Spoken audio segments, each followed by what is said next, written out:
relation to children's social services as well as adult social services. I recognise the pressures that are there. We want to see innovation. We want to see those services improving, and I look forward to having that discussion with him. Thank you. Order. Statement. The Prime Minister. Thank you, Mr. Speaker. And with permission, I'd like to make a statement on exiting the European Union. We've now had 3 days of debate on the withdrawal agreement, setting out the terms of our departure from the EU and the political declaration setting out our future relationship after we have left. I've listened very carefully to what has been said in this chamber and out of it.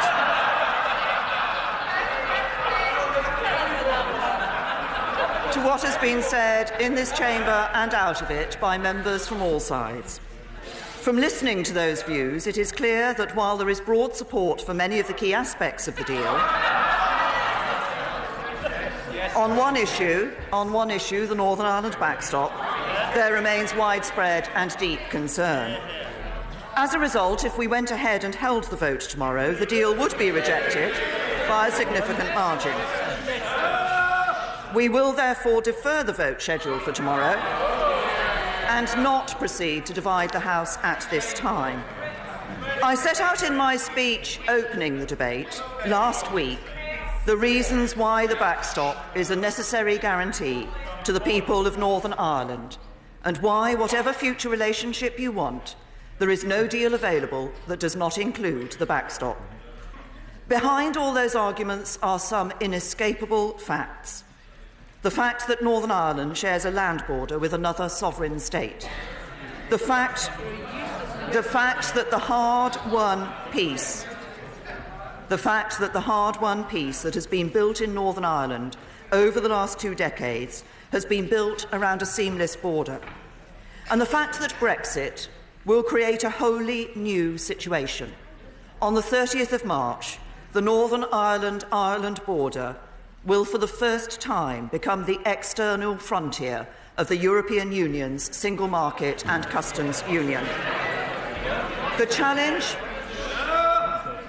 challenge this poses must be met, not with rhetoric, but with real and workable solutions. Businesses operate across that border. People live their lives crossing and recrossing it every day. I've been there and spoken to some of those people. They do not want their everyday lives to change as a result of the decision we have taken. They do not want a return to our hard border. And if this House cares about preserving our union, it must listen to those people, because our union will only endure with their consent.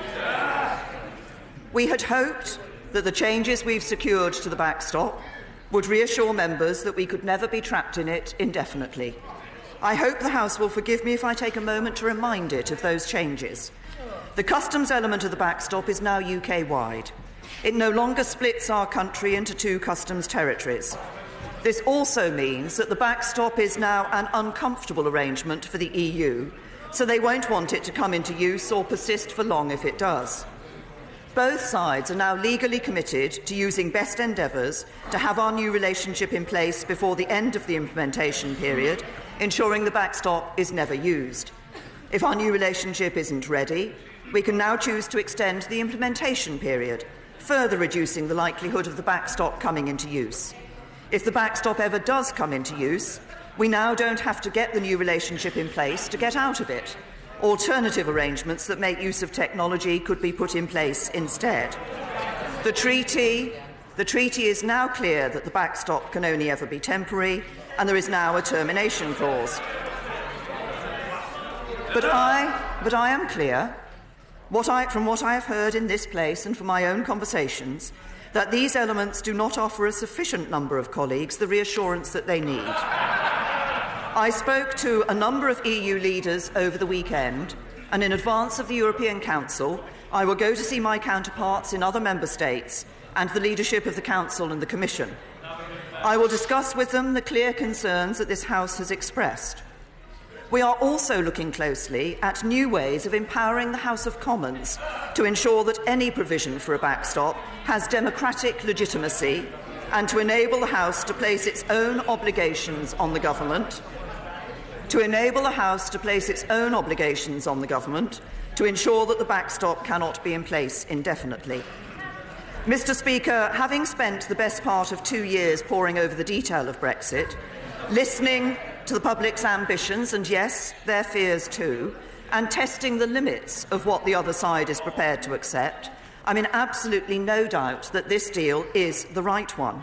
It honours the result of the referendum. Order. The remainder of the statement must be heard, and I invite the House to hear it with courtesy. And for the avoidance of doubt and also the benefit of those attending to our proceedings who are not members of the House, I emphasise that, as per usual, I will call everyone who wants to question the Prime Minister. But meanwhile, please hear her, the Prime Minister. It honours the result of the referendum, it protects jobs, security and our union, but it also represents the very best deal that is actually negotiable with the EU. I believe in it, as do many members of this House, and I still believe there is a majority to be won in this House in support of it if I can secure additional reassurance on the question of the backstop. And that is what my focus will be in the days ahead. But, Mr. Speaker, if you take a step back, it is clear that this House faces a much more fundamental question. Does this House want to deliver Brexit?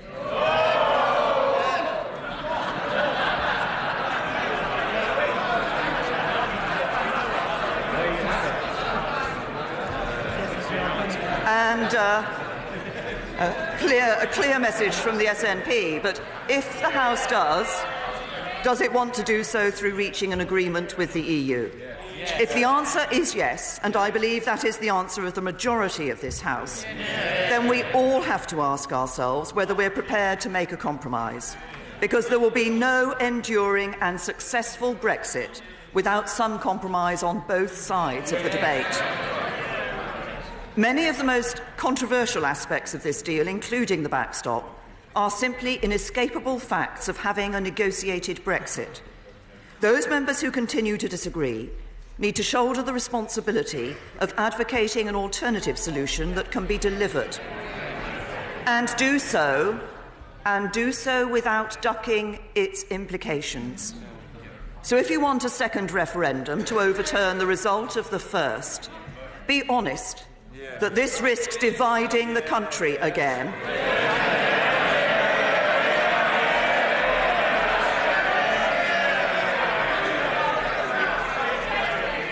Be honest that this risks dividing the country again, when as a House we should be striving to bring it back together.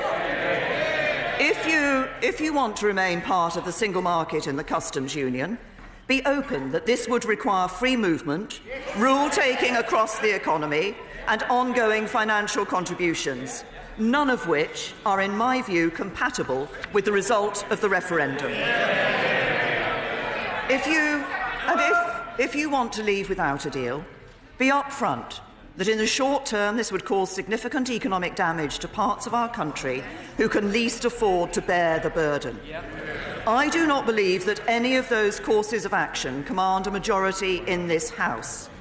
But notwithstanding that fact, for as long as we fail to agree a deal, the risk of an accidental no deal increases. So the government will step up its work in preparation for that potential outcome, and the Cabinet will hold further discussions on it this week. The vast majority of us, Mr. Speaker, accept the result of the referendum and want to leave with a deal. We have a responsibility to discharge. If we will the ends, we must also will the means. And I know that members across the House appreciate how important that responsibility is. And I'm very grateful to all members on this side of the House, and a few on the other side too, who've backed this deal and spoken up for it. Many others I know have been wrestling with their consciences, particularly over the question of the backstop, seized of the need to face up to the challenge posed by the Irish border, but genuinely concerned about the consequences.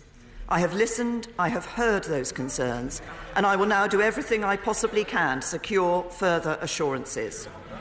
If I may conclude, Mr. Speaker, on a personal note, on the morning after the referendum 2.5 years ago, I knew that we had witnessed a defining moment for our democracy. Places that didn't get a lot of attention at elections and which did not get much coverage on the news were making their voices heard and saying that they wanted things to change. I knew in that moment that Parliament had to deliver for them. But of course, that doesn't just mean delivering Brexit. It means working across all areas, building a stronger economy, improving public services,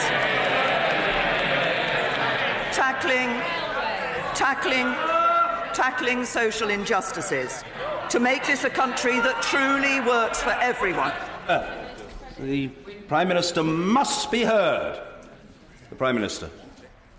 Tackling social injustices, to make this a country that truly works for everyone, a country where nowhere and nobody is left behind. And these matters are too important to be afterthoughts in our politics. They deserve to be at the centre of our thinking. But that can only happen if we get Brexit done and get it done right. And even though I voted Remain, from the moment I took up the responsibility of being Prime Minister of this great country, I've known that my duty is to honour the result of that vote. And I've been just as determined to protect the jobs that put food on the tables of working families and the security partnerships that keep each one of us safe. And that's what this deal does. It gives us control of our borders, our money and our laws. It protects jobs, security and our union. It is the right deal for Britain. I am determined to do all I can to secure the reassurances this House requires, to get this deal over the line and deliver for the British people. And I commend this statement to the House. Jeremy Corbyn!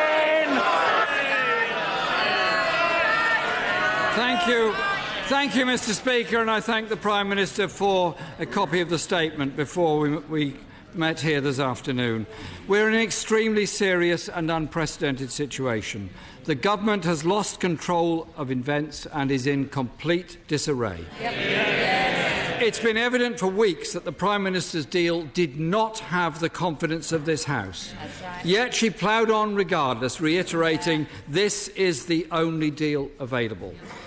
Can she be clear with the House? Is she seeking changes to the deal or mere reassurances?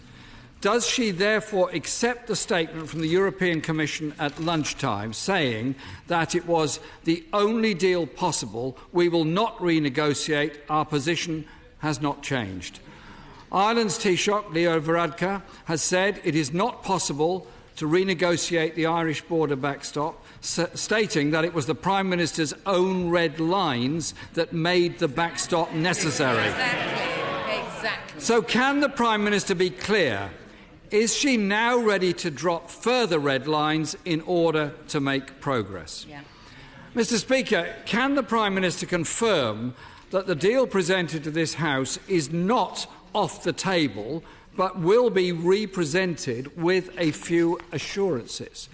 Bringing back the same botched deal either next week or in January, and can she be clear on the timing, will not change its fundamental flaws and deeply held objections right across this House, which go far wider than the backstop alone.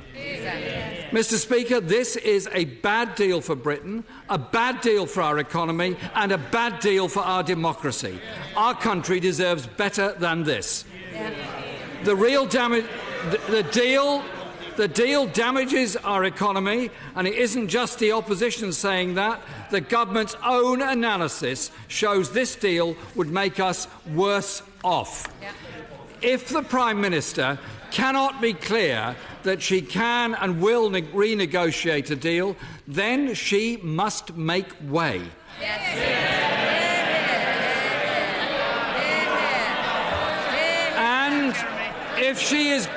And Mr. Speaker, if she is going back to Brussels, then she needs to build a consensus in this House.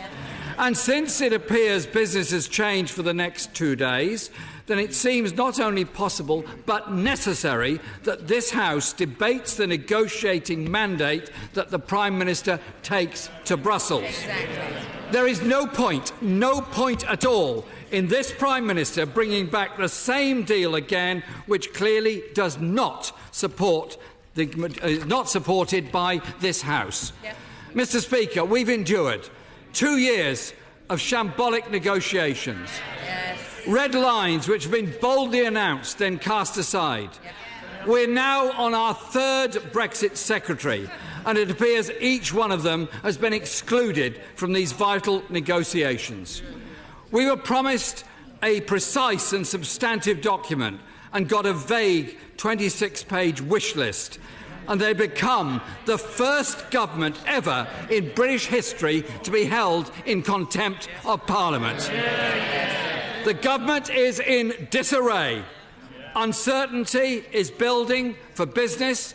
People are in despair at the state of these failed negotiations and concerned about what it means about their jobs, their livelihood and their communities.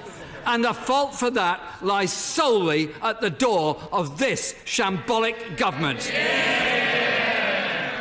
The Prime Minister is trying to buy herself one last chance to save this deal. If she doesn't take on board the fundamental changes required, then she must make way for those who can.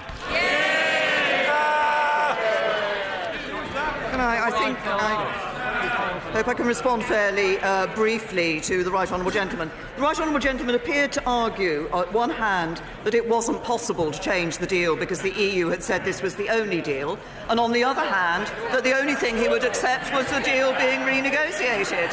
No, the Right Honourable Gentleman quoted the European Union as saying this was the only deal, and then goes on to say that the whole deal needs to be renegotiated. This is the fundamental question that members of this House have to ask themselves is whether they wish to deliver Brexit and honour the result of the referendum. If you wish to all the analysis shows that if you wish to deliver Brexit, if you wish to honour the result of the referendum, then the deal that does that best protects jobs and our economy, is the deal that is on the government has put forward. That everybody will have his or her chance, but the questions have been put and the answers must similarly be heard. The Prime Minister. That is the fundamental question for members of this House. To deliver on and honour the result of the referendum, but to do it in a way that protects jobs and our economy, and that is what this deal does. The Right Honourable Gentleman talks about a number of issues. He wants to be in the customs union such that free movement would have to, and the single market and free movement would have to be accepted. He refuses to accept that any deal requires a backstop, because that's our commitment to the people of Northern Ireland. He claims he wants to negotiate trade deals, yet wants to be in the customs union, fully in the customs union, that will not enable us to negotiate those trade deals. And finally, he says about uncertainty for British business. I can tell the Right Honourable Gentleman that the biggest uncertainty for British business lies not in this deal, but on the front bench of the Labour Party. Order. Before I look to the Father of the House and then other colleagues, I want to say the following. Although the government's intention to halt this debate at this inordinately late stage has been widely leaked to the media in advance, I felt it only appropriate to hear what is proposed before advising the House. Halting the debate after no fewer than 164 colleagues have taken the trouble to contribute, will be thought by many members of this House to be deeply discourteous. Indeed, in the hours since news of this intention emerged, many colleagues from across the House have registered that view to me in the most forceful terms. Having taken the best procedural advice, colleagues should be informed that there are two ways of doing this.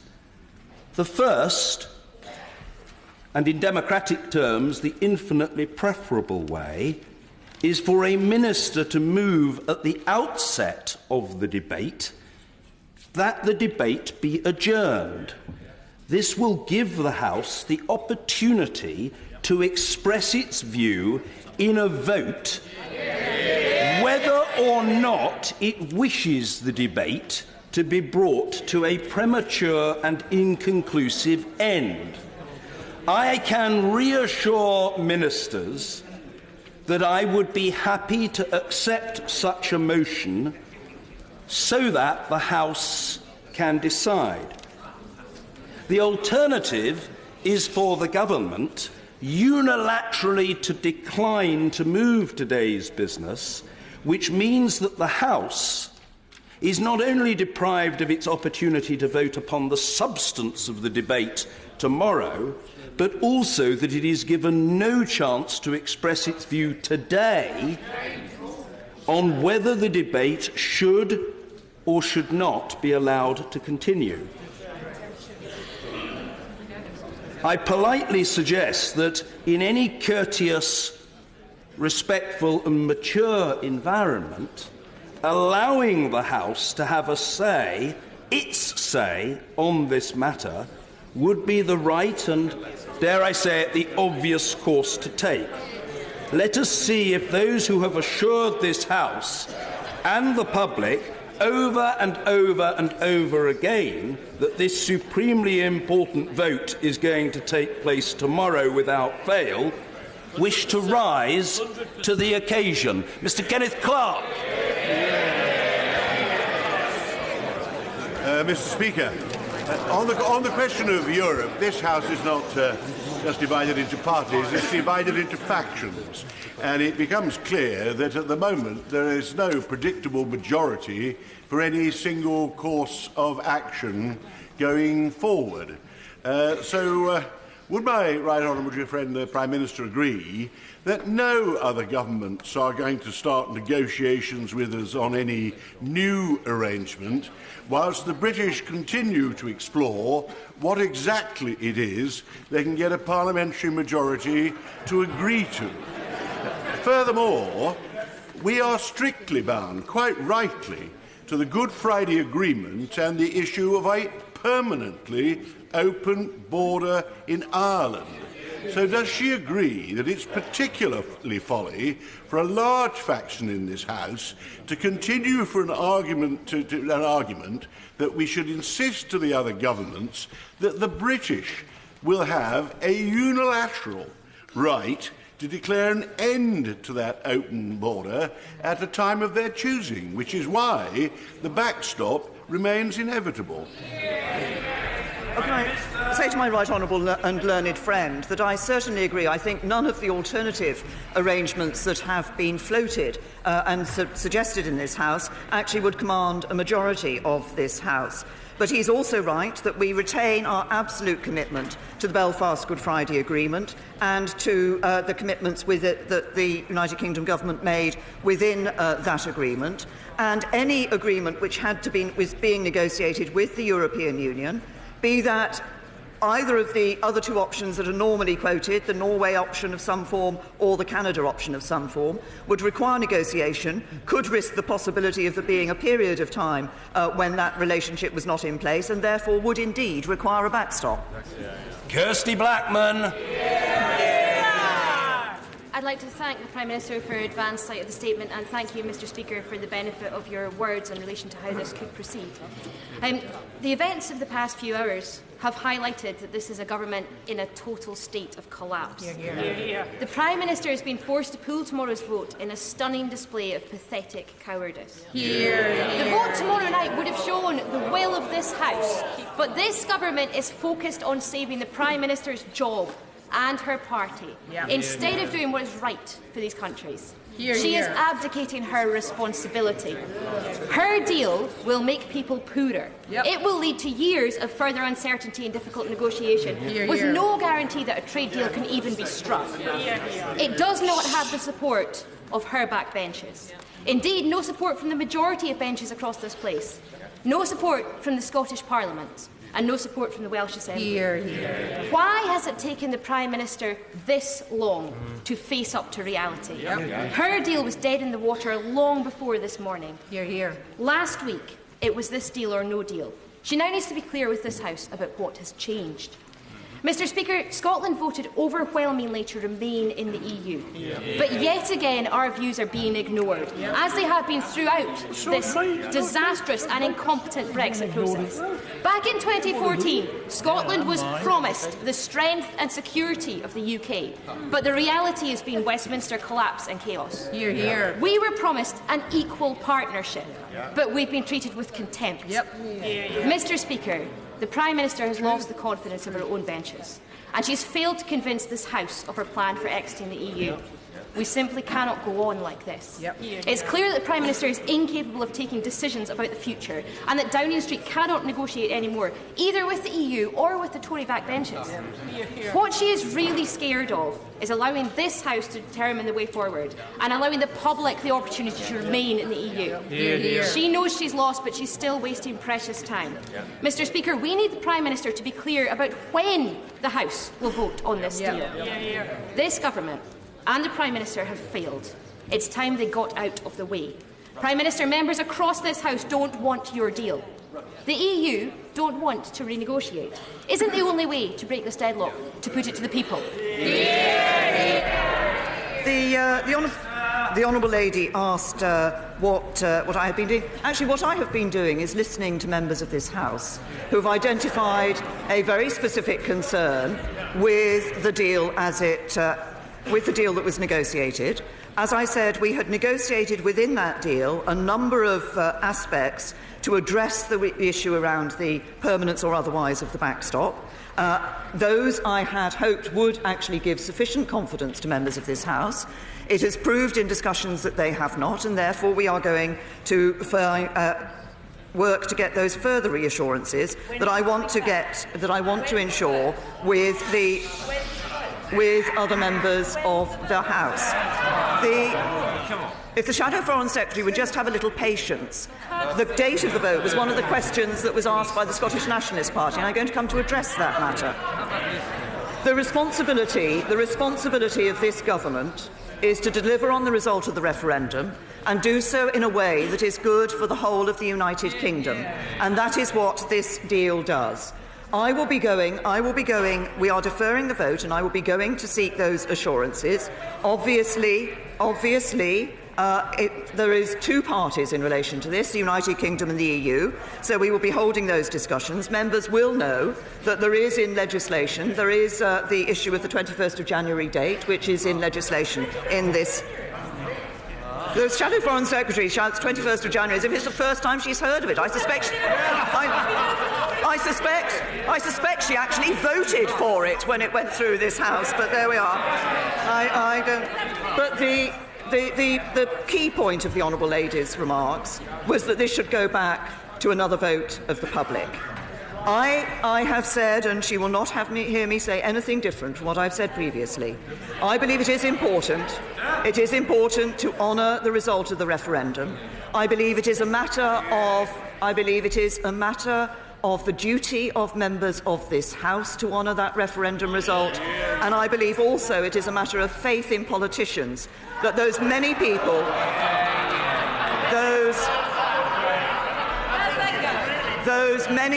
who for the first time ever or for many decades went out and voted for leaving the European Union, that they are able to have the confidence that the politicians in this House delivered for them. Mr. Ian Duncan Smith. Mr. Speaker, I'd like to focus my right honourable friend, the Prime Minister, on the issue of the backstop, as this is critical to whatever my right honourable friend conducts with the European Union. Does she not agree with me that now that she has essentially suspended the remaining part of this debate, that it is incumbent on her and the government to go forward boldly to the EU and remind them that they have already said that no matter what arrangements would be in place, there would be no hard border on the border of Ireland, and so have the Irish. So given that, would she now commit to going back to them to say they need to reopen the withdrawal agreement and insert into the withdrawal agreement a commitment to open borders and take out those restrictions that would take away the power and control from this Parliament to decide its future. Well, can I say to my right honourable friend, two things. He's right that the European Union have been clear, as we have, about ensuring there's no hard border between Northern Ireland and Ireland. Actually, the European Union have also been clear, as they are in the withdrawal agreement, about the temporary nature of the backstop. So I think he's right. We should go boldly back to the European Union on these issues. We have been rigorously and robustly debating with them on this and achieved a number of changes to the withdrawal agreement in order to ensure that there could be that reassurance of the temporary nature of the backstop.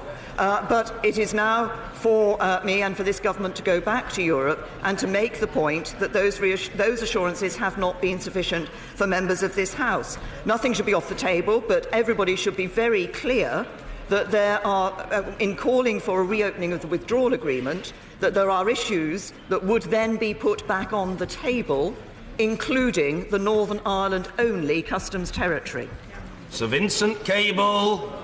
The fiasco today, the government has really lost all authority. And let me just say that I and my colleagues will fully support the Leader of the Opposition if he now proceeds to a no-confidence vote, as duty surely calls. But specifically on the statement, can I ask the Prime Minister how many of the heads of government that she telephoned over the weekend have indicated that they would consider the Irish backstop dispensable? Well, the discussions we've consistently had, and as I have indicated in my references to other arrangements, are that there should be a backstop to ensure that there is no hard border between Northern Ireland and Ireland. The concern that has been raised predominantly by colleagues is the question of the permanence or otherwise of that backstop, to ensure that it can be brought to an end, to ensure that it will not continue indefinitely. I will be going back to, and I've spoken, the number of European leaders I've spoken to have indicated that they are open to discussions to find a way to provide reassurance to members of this House on that point. Sir William Cash. Mr. Speaker, the Prime Minister knows that the withdrawal agreement and the political declaration both cover many, many legal issues beyond the backstop, important and vital as that is. These include, for example, the European Court, control over our own laws, questions relating to compatibility with the Withdrawal Act of 2018. Under the Ministerial Code, there is an absolute obligation to consult the Attorney-General formally and in good time before committing to critical decisions which involve legal considerations. The Government, under the order of the House, I think it's of the 4th of December, must publish his advice in full on both the withdrawal agreement and the framework. We have seen that so far the only advice that's been published is with regard to the Northern Ireland Protocol. Did the Prime Minister seek the Attorney-General's advice under the Code on both these matters in good time or not? And if she did seek his advice, why has that advice not been published?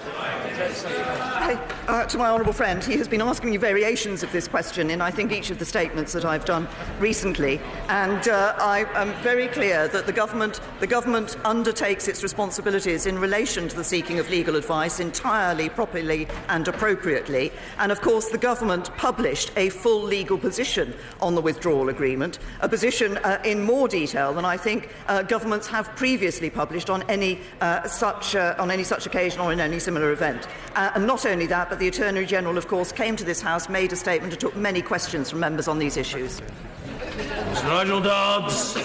Speaker, frankly, what the Prime Minister says today simply isn't credible, is it? I mean, this is an impossible position for the government to find itself in. The Prime Minister says she's listening, but she talks about reassurances and assurances. Does she not get it by now that the withdrawal agreement, legally binding text, is unacceptable to this House? And she cannot pretend going on defending the deal when she knows that if the vote had taken tomorrow, it would have been overwhelmingly defeated. So please, Prime Minister, really do start listening and come back with changes to the withdrawal agreement or it will be voted down. Can I say to the right honourable gentleman that the purpose of the announcement today that we will defer the vote and return to this matter is precisely to be able to go and discuss with other European leaders, with the Council and the Commission, those further reassurances that are required by this House in relation to the issue that members of this House are concerned about, notably whether or not the backstop, should it ever be used, can be brought to an end, and that is exactly what we will be doing. Dame Caroline Spellman. I should encourage my right honourable friend to ignore the mockery of the opposition. I'd always prefer a Prime Minister who will listen. Has she also heard our West Midlands manufacturers' concern that leaving with no deal would cause unnecessary economic damage, and the best way to avoid this is to leave with a deal? Yes, can I say to my right honourable friend, we did indeed listen to manufacturers in the West Midlands and up and down the country as we were putting this deal together, and that has underpinned that desire to protect people's jobs and livelihoods while respecting and delivering on the result of the referendum has underpinned the deal that we have, and the deal that this deal does exactly that. Mr. Hilary Benn. Thank you very much indeed, Mr. Speaker. The Prime Minister challenged others to be upfront about what they want. But she needs to be upfront too. That it was her red lines that created the problem of the border in Northern Ireland, that led to the backstop, that has brought her to the House of Commons today in such a weak position. Given the answer she gave a moment ago, can she tell the House whether a single of the EU leaders that she spoke to over the weekend indicated that they were prepared to renegotiate Article 20 of the backstop protocol? Because in the absence of any such commitment, isn't cancelling tomorrow's vote merely postponing the inevitable? Can I say to the right honourable gentleman that the issue that we were very clear on with the European Union in relation to the Northern Ireland border was that there could not be a customs border down the Irish Sea.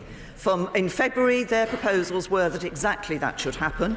By October, we had persuaded them to enable a UK-wide customs territory to be in the protocol rather than a Northern Ireland-wide customs territory.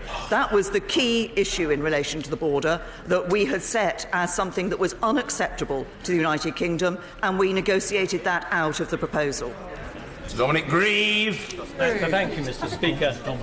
I entirely share my right honourable friend's concern about the maintenance of the Belfast Agreement, the peace process in Northern Ireland, and an open border. But is not the reality of what has happened that this Brexit that is being negotiated highlights with total starkness that far from recovering sovereignty has been proclaimed, we are in fact about to part with it, replacing a bilateral agreement with the Irish government, sustained by referendums on both sides of the border, with an arrangement on which no one has been consulted and ruthlessly undermines our sovereign rights. In those circumstances, and mindful of the fact that my right honourable friend faces many difficulties here which are not of her making, surely we should go back to the public and ask them if that is what they want, and offer them the alternative of remaining in the EU. I say to my right honourable and learned friend, this question, I think every member of this House who has raised this issue of going back to the public on this matter needs to consider very carefully the impact that that would have. I believe it would lead to a significant loss of faith in our democracy. I believe it would lead many people to question the role of this House and the role of members within this House. We gave people the decision. The people decided we should deliver on it. Yvette Cooper. Nothing has changed in the level of parliamentary concern about her deal since last week. But the Prime Minister has still sent her ministers out this morning, her official spokesperson out at 11 this morning, to say this vote was 100% going ahead. And yet we still, even now, don't even know when she wants to bring this vote back, or even what she wants the deal to be. Does she not realise how chaotic and ridiculous this makes our country look? And given the importance of trust and credibility in this entire process, how can she possibly talk about duty and honour and faith in politicians when we cannot even trust the most basic things her ministers are saying? No, I should be clear with the Right Honourable Lady and with the House that I consulted the Cabinet late morning about the decision to defer the vote. That decision was taken because of an understanding of a concern that members of this House have expressed in relation to the backstop, having discussed with members of the House whether the reassurances that had previously been negotiated by the UK Government were sufficient to allay those concerns. It is that issue that we will be going back to the European Union on, and it is that issue on which we will be seeking those further reassurances. But I say once again, this House has a responsibility, and there will come a point where it will be up to every member of this House to determine whether they are going to accept the result of the referendum and deliver a deal for the British people that ensures a smooth exit from Brexit and that protects jobs and livelihoods. Mr. Damon Green. Mr. Speaker, as one of the 164 members you referred to, Mr. Speaker, who have already spoken in this debate, can I assure the Prime Minister that I think it's more important that we end up with the right deal for this country, and what's most important for Parliament is that Parliament is seen to take its responsibility and, if possible, agree a deal. Given that, as she rightly identifies, the Irish backstop has been the one element that has discouraged very many people from across the House from supporting this deal, can she give the House some update from her conversations with European leaders over the last few days as to whether progress is possible on that, and therefore can she give us some assurance that Parliament will be able to fulfil its responsibilities and agree a deal? Well, can I thank my right honourable friend for his comment, and of course all those members who have already spoken in the debate, their contributions have continued to be an important contribution to this to the debate on this subject. And I can give my right honourable friend the assurance that, having spoken to European leaders, they are open to discussions with us on this particular issue, and I am confident that we will be able to see some further changes. Of course, that will be the matter for further negotiations. Mr. Dennis Skinner. Doesn't the Prime Minister realise that she's handed over power not to people in this House, but she's handed over power to the people that she's going to negotiate with over there in Europe? She looks very weak, and she is. The power that they want is to be able to demonstrate to every other country that might be thinking about getting out of the EU, that she's handed over them the power to be able to demonstrate that that's what Britain is doing. The British Prime Minister now doesn't know whether she's on this earth or Fuller's because of the action she's taken. Mrs. Thatcher had a word for it.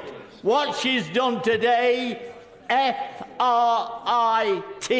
she's frit. And I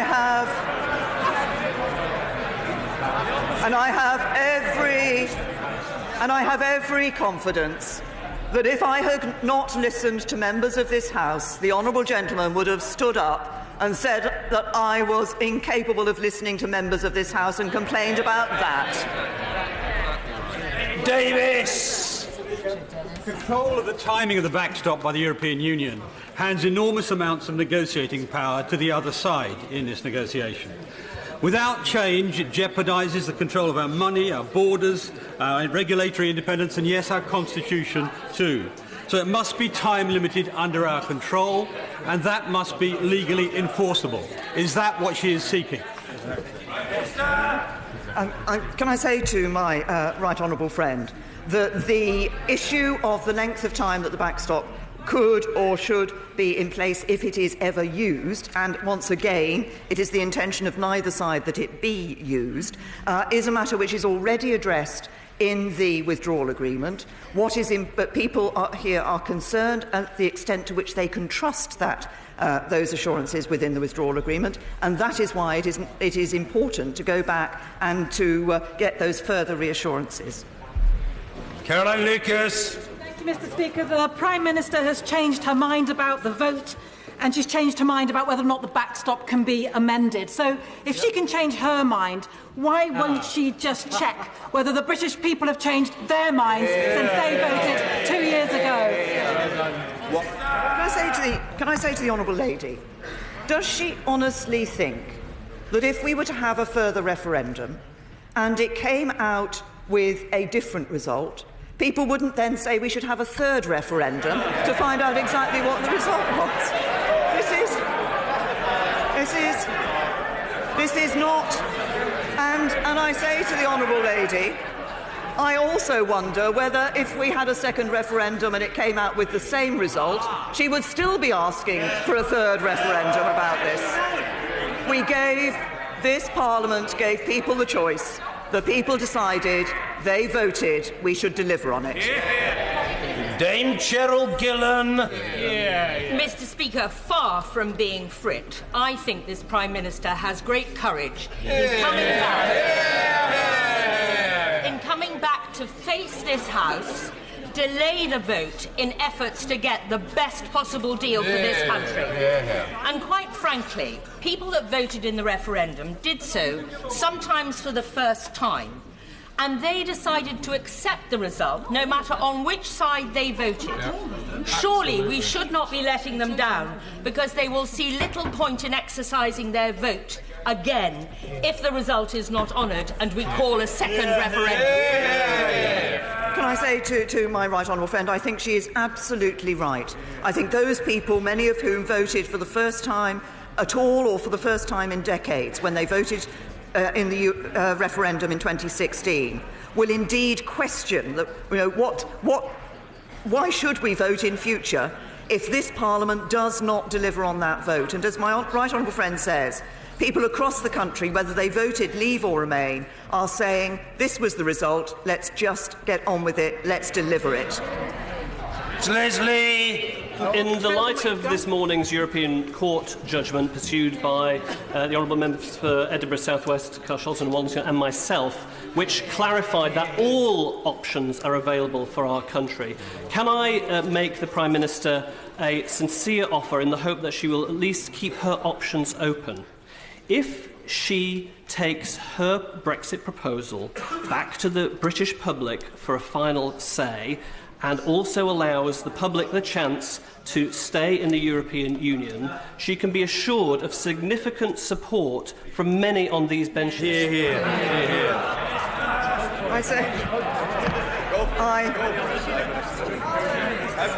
I appreciate the sincerity with which the right honourable gentleman has put his question and made his point. But I do genuinely feel absolutely that it is important for this House to deliver on the vote that took place in 2016. The Prime Minister has just rather generously, but I fear erroneously, elevated the honourable gentleman to the Privy Council. But I fear it's probably not a bankable assurance, but you never know. Anna Soubry. Mr. Speaker, Prime Minister, you will recall how a number of us on these benches urged you, indeed begged you, to reach out across these benches, across this House and indeed across our country and find a compromise and a consensus before you laid down your red lines and before you began your negotiations. After 3 days of debating and given the statement of the Commission this lunchtime, it's clear that nothing has changed and nothing will change. But the thing that is changing is the view of the British people. No, it's not. I know it's nearly the pantomime season, but oh yes, it has.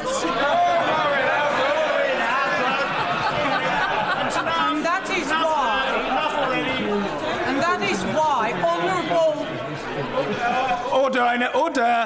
The Right Honourable Lady is giving eloquent and full expression to her views, which is not entirely unknown, but the Right Honourable Lady must be heard, and she will be heard. I'm not having any member of this House shouted down. That is not acceptable, and it will not happen. Amen.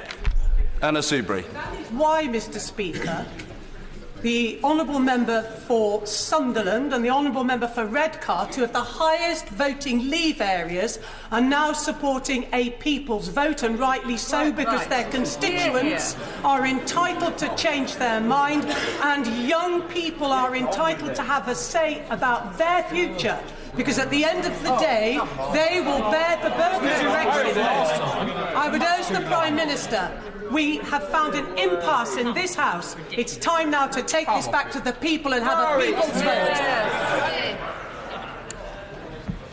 vote. The United Kingdom does not have a long tradition of holding referendums. We have held, there was a Scottish referendum, there was a referendum back in 1975 on joining the European Economic Community, there was a referendum in 2016 on whether or not to leave the European Union.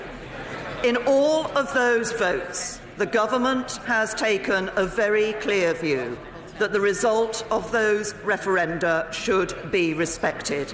And I believe this referendum should be respected as well. Savile Roberts. The people outside these walls see a shambles of a government, and with this in mind, we will therefore support the Leader of the Opposition should he, as he should, table a motion of no confidence. And as of this morning, European Court of Justice ruling, it's within the Prime Minister's gift personally to take no deal off the table. Will she today rule out the threat of no deal and, should it prove necessary, be prepared to revoke Article 50? The result of the European Court of Justice determination is clearly they've determined it is possible to unilaterally revoke Article 50. But the point that they have made is that nobody should think that revoking Article 50 is a short-term solution or a short-term extension of Article 50. Revoking Article 50 would mean going back on the vote of the referendum and staying in the European Union. Sir Oliver Heald. When I spoke in the debate, I made it clear that I was supporting the Prime Minister, but I did have concerns about the backstop and its indefinite nature. Does she agree with me that, given that the EU have already recognised that this is a temporary arrangement, given that our Attorney General has already said it would not be forever and there are means of challenging it legally, it would be helpful if our European partners could give more clarity about how long it would take for us to leave the backstop in the event that the talks break down? I think my right honourable and learned friend is absolutely right.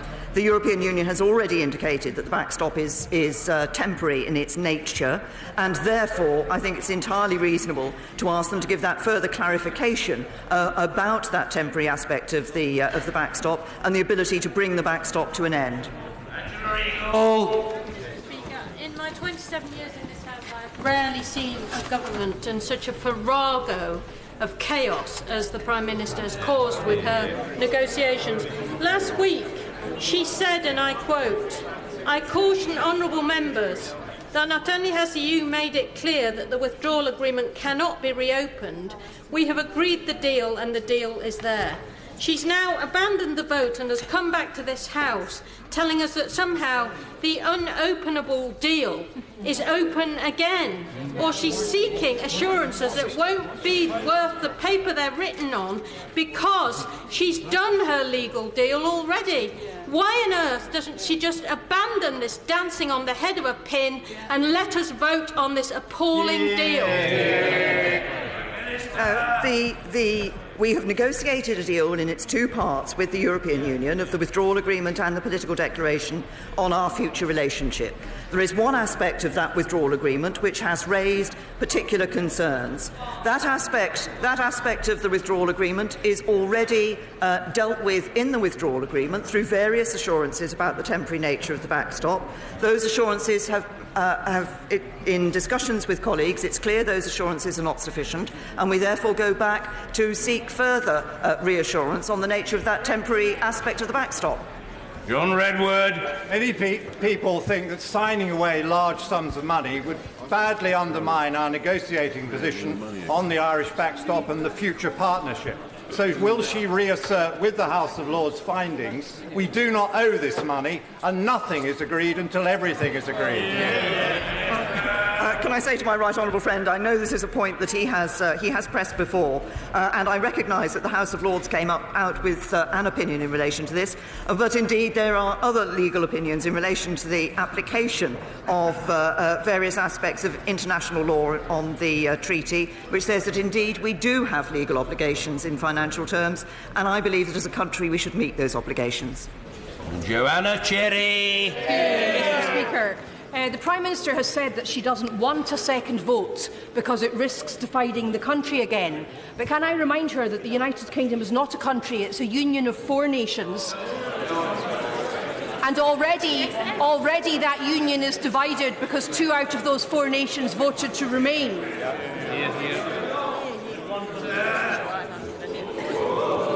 If she can, she's conceded this afternoon that she can't get this House to support her deal.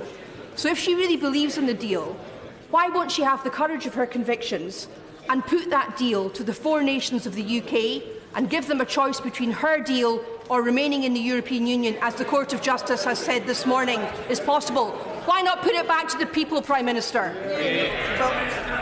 I can recognise why somebody representing the SNP might have a desire to try to change the result of a referendum when it has taken place.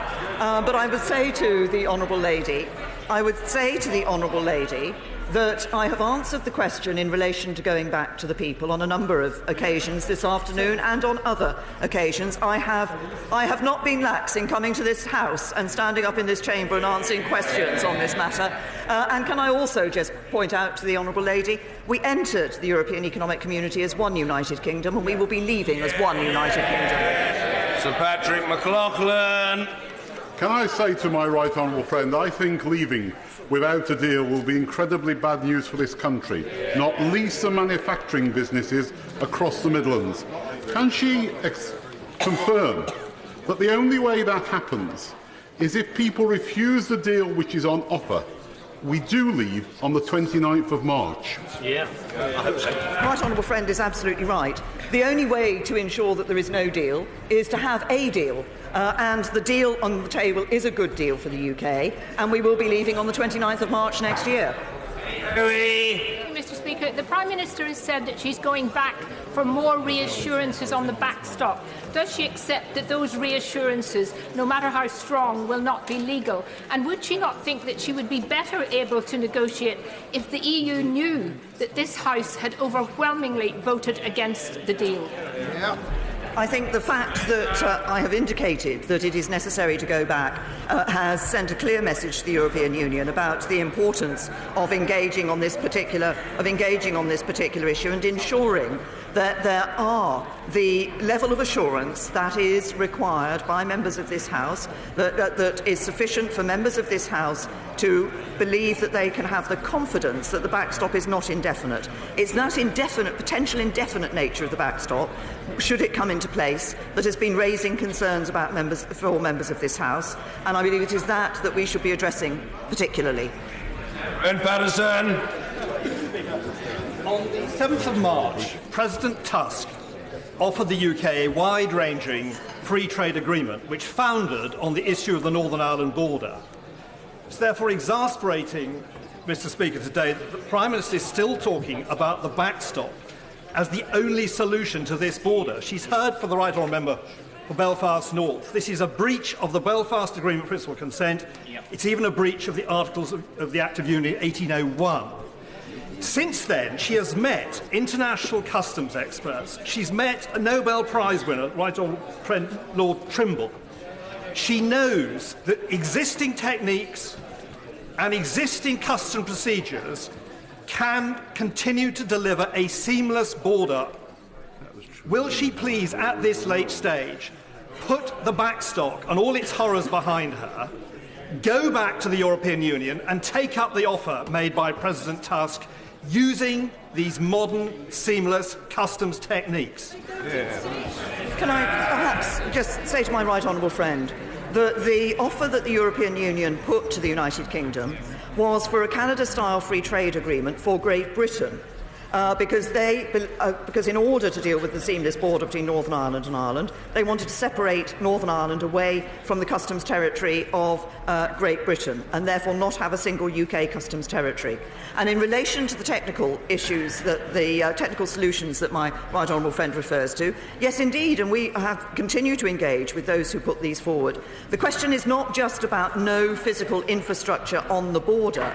The question is about the extent to which people on both sides of the border are able to continue to lead their lives as they do today, with no increased barriers or encumbrances to their leading their lives in that way. And that is what I believe delivers on the seamless border, which does indeed underpin the Belfast Good Friday Agreement.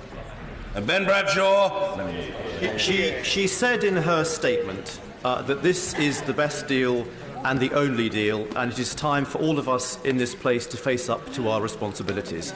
We're ready to do that, Prime Minister, so put this deal to a vote in this House, and if she's not prepared to that, put it to a vote of the people. That we are deferring the vote. We will seek these further... We will seek these further reassurances. And on the issue of the vote to the people, the right honourable gentleman has heard my answer to that question several times already this afternoon. Dr. Julian Lewis. The exit date of 29th of March won't be put off as well. I say, we have actually put it into legislation, and this government is committed to delivering exiting on the 29th of March. Emma Reynolds. To be clear that she is seeking an exchange of letters of reassurance with the EU, not a change to the text of the withdrawal agreement. I have said earlier that nothing's off the table, that what we're looking at, actually there are a range of ways in which I believe we can find the assurances for members of this House. The task is to find sufficient reassurance that gives the confidence to members of this House that the backstop will not be indefinite. Andrew Bridgen. Successful renegotiations require trust and credibility. Given the Prime Minister's breathtaking U-turn today, I put it to her that she's lost the trust and credibility of the House, lost the trust and credibility of the country, and most importantly, she's lost the trust and credibility of the European Union. To say to my honourable friend, no, that was what was very clear in my discussions with European leaders, is that we will be able to have discussions with them, myself and the UK government, on this issue. Liz Kendall. The Prime Minister told MPs to be honest about the options we face. But she has never spelt out to her backbenchers or the public that any type of Brexit deal has always been a choice between damaging our economy and having a hard border in Northern Ireland or ending up as a rule taker. Isn't it this failure that's led to this crisis? Absolutely. And she only has herself to blame. No, I say to the honourable lady, we have been clear about the need for this, what we believe is right for the United Kingdom, which is to negotiate a bespoke deal, which does not be either the sort of Norway EEA option, which is at one end of the spectrum that the European Union offered in the first place, or the Canada-style deal for Great Britain with Northern Ireland carved out in a separate customs territory, which is at the other end of the spectrum the EU proposed. And the political declaration does indeed include a trade agreement with a free trade area at its heart, with no tariffs, no quantitative restrictions, and with ambitious proposals in relation to the customs border. Mrs. Theresa Villiers. Will be well aware that the backstop was just one of a number of very grave concerns backbenchers have about the draft withdrawal agreement. So can she assure the House that she will seek to reduce, for example, the role of the European Court of Justice and change the text of the withdrawal agreement accordingly? Perhaps I hope I can give some further reassurance to my right honourable friend because in discussions with a number of colleagues, there seems to be a misunderstanding about the role of the European Court of Justice. What we will have in our future relationship is we will end the jurisdiction of the European Court of Justice. The European Court of Justice will not be the final arbiter of the withdrawal agreement. There has been, I think, some misunderstanding of the reference in the withdrawal agreement to the point that the arbitration panel that is dealing with disputes will be able to ask the European Court of Justice for its opinion on its interpretation of EU law, but the dispute would be determined by the arbitration panel and not by the European Court of Justice. Mr. Vice Chairman. Mr. Speaker, the Prime Minister may not know, but I've been in this House nearly 40 years, and if I'd made my speech later today, I would have told her that my duty, my sacred duty as a Member of Parliament, is come here and look after the health, welfare and future prosperity of my constituents, overriding everything else. I have been sympathetic to the situation she finds herself in, but I have lost that sympathy because what I understand now from today's decision is that she is actually being captured by the far right Brexit wing of her party, the so-called European Research Group that doesn't believe in research. She is a captive of this unpleasant nationalist populist group in the Conservative Party. No, the concern about the potential indefinite nature of the backstop is one that has been expressed by a wide range of members of Parliament, including some on the opposition benches. Sir Oliver Letwin. I very much hope, for the sake of this country, that the Prime Minister will prevail in the difficult negotiations that lie ahead. But I hope that as she enters those negotiations, she will be sustained by the widespread admiration, not just on these benches, not just amongst Conservatives, but in the country as a whole, for the dignity and the perseverance she has shown. I think my best answer to my right honourable friend is to say thank you, and I will be. Jess Phillips. Yay! Thank you, Mr. Speaker. Getting worried for my knees, Mr. Speaker. I want to ask the Prime Minister if she thinks that going back and changing minutiae about the backstop is actually going to make any difference to the kind of people on her side who like to go around calling themselves Aslan and circling around her head, caring nothing about this country, but only about their own position. Exactly.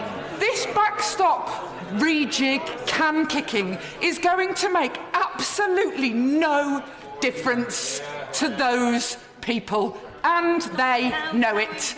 So what's the plan then? Can I say to the Honourable Lady, the issue of the potential indefinite, what people are concerned about is a potential indefinite nature of the backstop. There is no intention for that to be indefinite. There is no intention for it to be used in the first place. That is a genuine concern that is held by people across this House, and I think entirely right that the government addresses it. Dr. Sarah Wollaston. Mr. Speaker, the Prime Minister rightly talks about listening to young people and first-time voters. Would she accept that they voted overwhelmingly to remain? And they look at what's happening in this House and they see that this deal is Brexit, warts and all. This is as good as it gets. And isn't it time, now that we know what Brexit actually looks like, as opposed to some fantasy version of Brexit, that those people get the chance to actually vote on Brexit reality rather than Brexit fantasy? I think my honourable friend has heard my response in relation to a people's vote, a second referendum, before. I genuinely believe that we should recognise that the referendum in 2016 was the biggest exercise in democracy in our history. And we should respect those many people who went out to vote, including many who had not voted before. And I believe that if we then go back to people and say, have another think again, actually they will question the value of that democracy and the value of the vote. Lucy Powell. Thank you very much, Mr. Speaker. This is a political challenge for the Prime Minister, not a substantive one. And it seems that the Prime Minister's strategy is now to try and placate further the ERG wing of her own party. But isn't the truth that they are insatiable? Yeah. They will not ever be satisfied. Yeah. So given that the parliamentary maths of this are now so difficult, to really break this deadlock, I believe, requires different parliamentary maths and a general election. Can I say to the Honourable Lady that I think what this country requires is us to continue to work to get a good deal over the line so we can deliver on Brexit, deliver it in a way that honours the referendum, protects jobs and livelihoods across this country. Further uncertainty and division in this country will do nothing to help people who are looking to their futures. Sir Desmond Swain. Essential to any successful negotiator is the ability to walk away. The backstop takes that from us. How can she change that? Can I say to my right honourable friend that we are continuing, first of all, that we're continuing on the no-deal preparations, and the Cabinet, as I said earlier, will be meeting to discuss those further. Secondly, that in any circumstance, we need to ensure that there is no hard border between Northern Ireland and Ireland. It's finding the ways that we can do that in a way that does indeed enable us to be free in a future relationship, which is the best possible deal for this country that we are looking for and striving to achieve. Stephen Doughty. Thank you, Mr. Speaker. The Prime Minister talks about faith in democracy, but I think a lot of people, whether they voted Leave or Remain, looking at this shambles today, will see a Prime Minister who's tried to keep economic advice from this House and from the public, has tried to keep legal advice from this House and the public, and a government that's been found in contempt. She's trying to prevent us having a vote on her own deal, and she's trying to prevent us having a vote on whether or not she should be able to have a vote on that deal or not. People are going to be looking at this aghast, and I've spoken to many Leave voters in my constituency. I deeply respect and understand the reasons why they voted Leave in 2016, but many of them have changed their mind. And they're looking at this, they're saying to me that they want a chance to have a say on what is before them, Brexit reality, not Brexit fantasy, and that is why we need a people's vote. I say to the honourable gentleman, he is wrong, of course, because we did provide economic analysis for this House.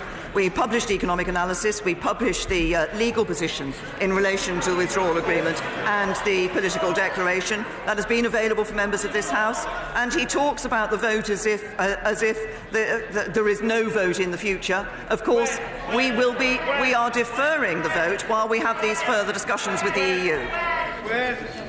Mrs. Anne Main. Thank you very much, Mr. Speaker. The Prime Minister cannot fail to notice that there are plenty of challenges, legal challenges, surrounding Brexit, whether or not it was the fact that the referendum was legally binding, whether or not we could take Article 50 off the table. So my concern is that any reassurances or assurances given will only be subject to legal challenges down the road if they are not legally binding. Therefore, assurances and reassurances will not make a difference to how I feel about the flaws in this particular withdrawal. No, can I say to the honourable lady, I entirely recognise the point that she is making about legal position in relation to any assurances that are achieved. Obviously, we are at the beginning of the discussions with the European Union on this matter, but what I want to ensure is that members like my honourable friend are able to have the confidence in those assurances when they come back from the European Union. Mr. David Lammy. There's no one currently in the House who has been Prime Minister. Does she appreciate that other Prime Ministers, under pressure, did not delay their legislation? Margaret Thatcher didn't delay after poll tax.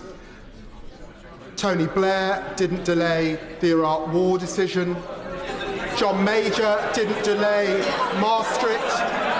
Prime Minister, she knows that when the politics of this place is broken, you either resign, you go back to the people in a general election or a referendum. No one gets to play for extra time before the game is over. Can I say to the right honourable gentleman that the whole premise of his question, I think, was wrong, and I think if he looks back in the history of this of governments in this country, he will see that. Greg Hands. The Prime Minister in her statement said that the government will step up its work in preparation for a possible no-deal outcome. And this is very important. She said the same last month, so I'm wondering if my right honourable friend could tell us at least one action that is now taking place that wasn't taking place last month. Yes, I'm very happy to say to my right honourable friend we have indeed been stepping up the action that's been taken. So since I said that, HMRC has taken action in writing out to over 140,000 businesses, and indeed the Department for Health and Social Care has written out to pharmaceutical companies, for example, on the potential impact on no deal on medicines and devices. Pat McFadden. Speaker, the Prime Minister has come to the House to talk to us about honesty on the day when she's trying to pull a vote, which she said would not be pulled, in order to try to change a deal she said could not be changed. Ridiculous. Isn't it time to be honest about the commitments this country has made to no hard border, to the Good Friday Agreement, and to not doing huge damage to our economy, and the fact that any deal, she can talk to the European Union about the backstop all day, but any deal that respects those commitments will require us to sign up to a set of common European rules over which we will no longer have any say by dint of the fact of Brexit. So isn't it time to be honest both with her backbenchers and with the public about this, instead of trying to square unsquareable circles, or even worse, hide the facts of this fundamental choice until after we're out? We are committed to no hard border between Northern Ireland and Ireland. We are committed to the Belfast Good Friday Agreement. We are committed to a deal which actually delivers on the protection of people's jobs and livelihoods. That is the deal that we have negotiated. The right honourable gentleman refers to the issue of how one can operate on a trading basis with the European Union in relation to rules that the European Union set. Of course, what the government set out was a proposal, and this is reflected in the balance identified in the political declaration, that if you want to restrict, or if you want to reduce, if you want to remove customs checks, then it is necessary to make commitments in relation to the obligations that you're willing to sign up to. What we proposed in the proposal the government put forward in the summer was to do just that, but to ensure that Parliament had a lock on those votes. But of course there would be a consequence, and we were honest that there would be a consequence if Parliament chose not to accept those rules. That is being open with people about the consequences of their decisions. Justine Greening. Mr. Speaker, the Prime Minister's not yet confirmed when the meaningful vote will actually be held. My understanding from the House of Commons Library is that now the government has made a statement, as she has today, that the political agreement on the withdrawal agreement and future framework has been reached. The requirements now for the government to make a statement to the House by the 21st of January on no deal has been superseded because of her statement being made today. And in their view then, in practice, the latest date we could have a meaningful vote would then be the 28th of March. Can I ask her whether this is what she intends, and get some assurances that the delay she's talking about is a matter of days, not weeks and months? Can I say to my right honourable friend that I do not believe the scenario that she has set out is the correct one. There is the 21st of January date, of course, has been set in legislation. There was a vote which referred to that earlier, which took place last week. So we are conscious of the requirements that places on the government. But I believe it is right that we should be recognising concerns that have been expressed in this House and attempting to find a way through those concerns and to resolve those concerns. Seema Malhotra. Mr. Speaker, could the Prime Minister confirm reports that over £100,000 has been shelled out by the government on Facebook ads in the last week, promoting the Prime Minister's deal that even she is not now happy with? Isn't this now an even bigger farce, that with uncertainty around UK business access to EU trade arrangements and many other issues, that she seeks to sideline Parliament once again, make social media companies richer while the country pays the price? Prime Minister! The Honourable Lady, no. What we have done is recognise that there is a specific aspect of the deal which is raising concerns here in this House. We will seek reassurances in relation to that specific aspect of the deal. I continue to believe that overall this deal is the right deal for the United Kingdom. Conor Burns. The Prime Minister has been consistent since she assumed the premiership that a bad deal will be worse than no deal. And we have had the time since June 2016 to do the preparations for us leaving on WTO terms. Yet frontbench ministers consistently refer to the eventuality of leaving without her deal as chaos. Are our preparations really so woeful? Can I say to my Minister, we have indeed been making those preparations, and we continue to make those preparations, and as I indicated earlier, have been stepping up those preparations. But in relation to the impact of no deal, can I say to my honourable friend, it isn't just a question of what we do in the United Kingdom. What happens at the border depends on others, as well as what preparations we make in the UK. And we cannot determine what action others will take. So there will be a consequence of leaving with no deal, particularly if that is sort of going out without it on a sense of ill will between us and the European Union, with no decisions that have helped to mitigate that impact of no deal. So it isn't just about what we do here, it is about what others do as well. Steve McCabe.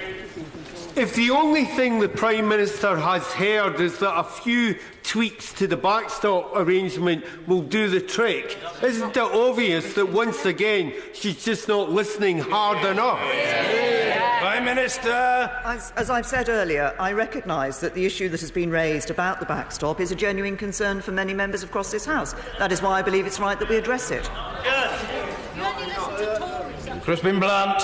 On Friday, the Treasury confirmed to me that this House has approved £4.2 billion worth of planning for no withdrawal agreement, and that in terms, stability in a no-deal scenario partly depends on the EU taking a similar non-disruptive approach to planning. With the economic prosperity of one of its members, the Republic of Ireland, very closely engaged, and with £39 billion at stake, and the interests of all the EU businesses that sell twice as much to us as we sell to them, why on earth would they not be planning with us a non-disruptive move to the certainty of World Trade Organization terms and the certainty of control over our economy and our ability to make future trade arrangements? Minister! My right honourable friend asks why on earth wouldn't they? The fact is that the European Union has been making some of its own preparations for no deal. It has sent certain notices out in relation to certain matters, but it has not been engaging with us on the aspect of determining or mitigating the impact of no deal on both sides of the border. Anna Bardell. I ask this on behalf of the many Livingston constituents of mine that have been in touch, and I'm sure many people across the UK. What the heck is going on? This is a complete and utter cluster-boorer. Why is she more concerned with her own self-preservation and narrow party unity than the lives and livelihoods of my Livingston constituents? How dare she postpone this vote just because she was going to lose? Downing Street and her team have spent the last few days saying the vote was happening. How can anybody in this House, or indeed anybody in the countries of the United Kingdom, ever trust a single word that she or her government speaks ever again? Prime Minister! I'll say to the Honourable Lady, I'll tell the Honourable Lady what's going on. What's going on is this government was working to ensure that this Parliament, that we can get over the line through this Parliament a deal that is good for the whole of the United Kingdom. Mr. Peter Bone. Thank you, Mr. Speaker. Going back to what you said at the beginning of the statement, we had a very detailed business of the House motion passed. It even specified how many hours and on what days and when the vote would be. Ministers were sent out all over the country relating to that debate. Over 100 MPs have spoken already. 140 wanted to speak today. Now, it may well be that the Prime Minister is right, that this House would like to put off the vote. But it needs to be this House that decides that. And, Prime Minister, I don't think so far you've answered the question whether the procedure to be used is a motion of adjourning the House, in which case this House would have a vote, or whether it's just going to be by one sort of anonymous whip saying tomorrow. Prime Minister. Honourable friend, that I believe it is important for the government to be listening to the comments that have come to us in relation to this specific issue and to be responding to those comments.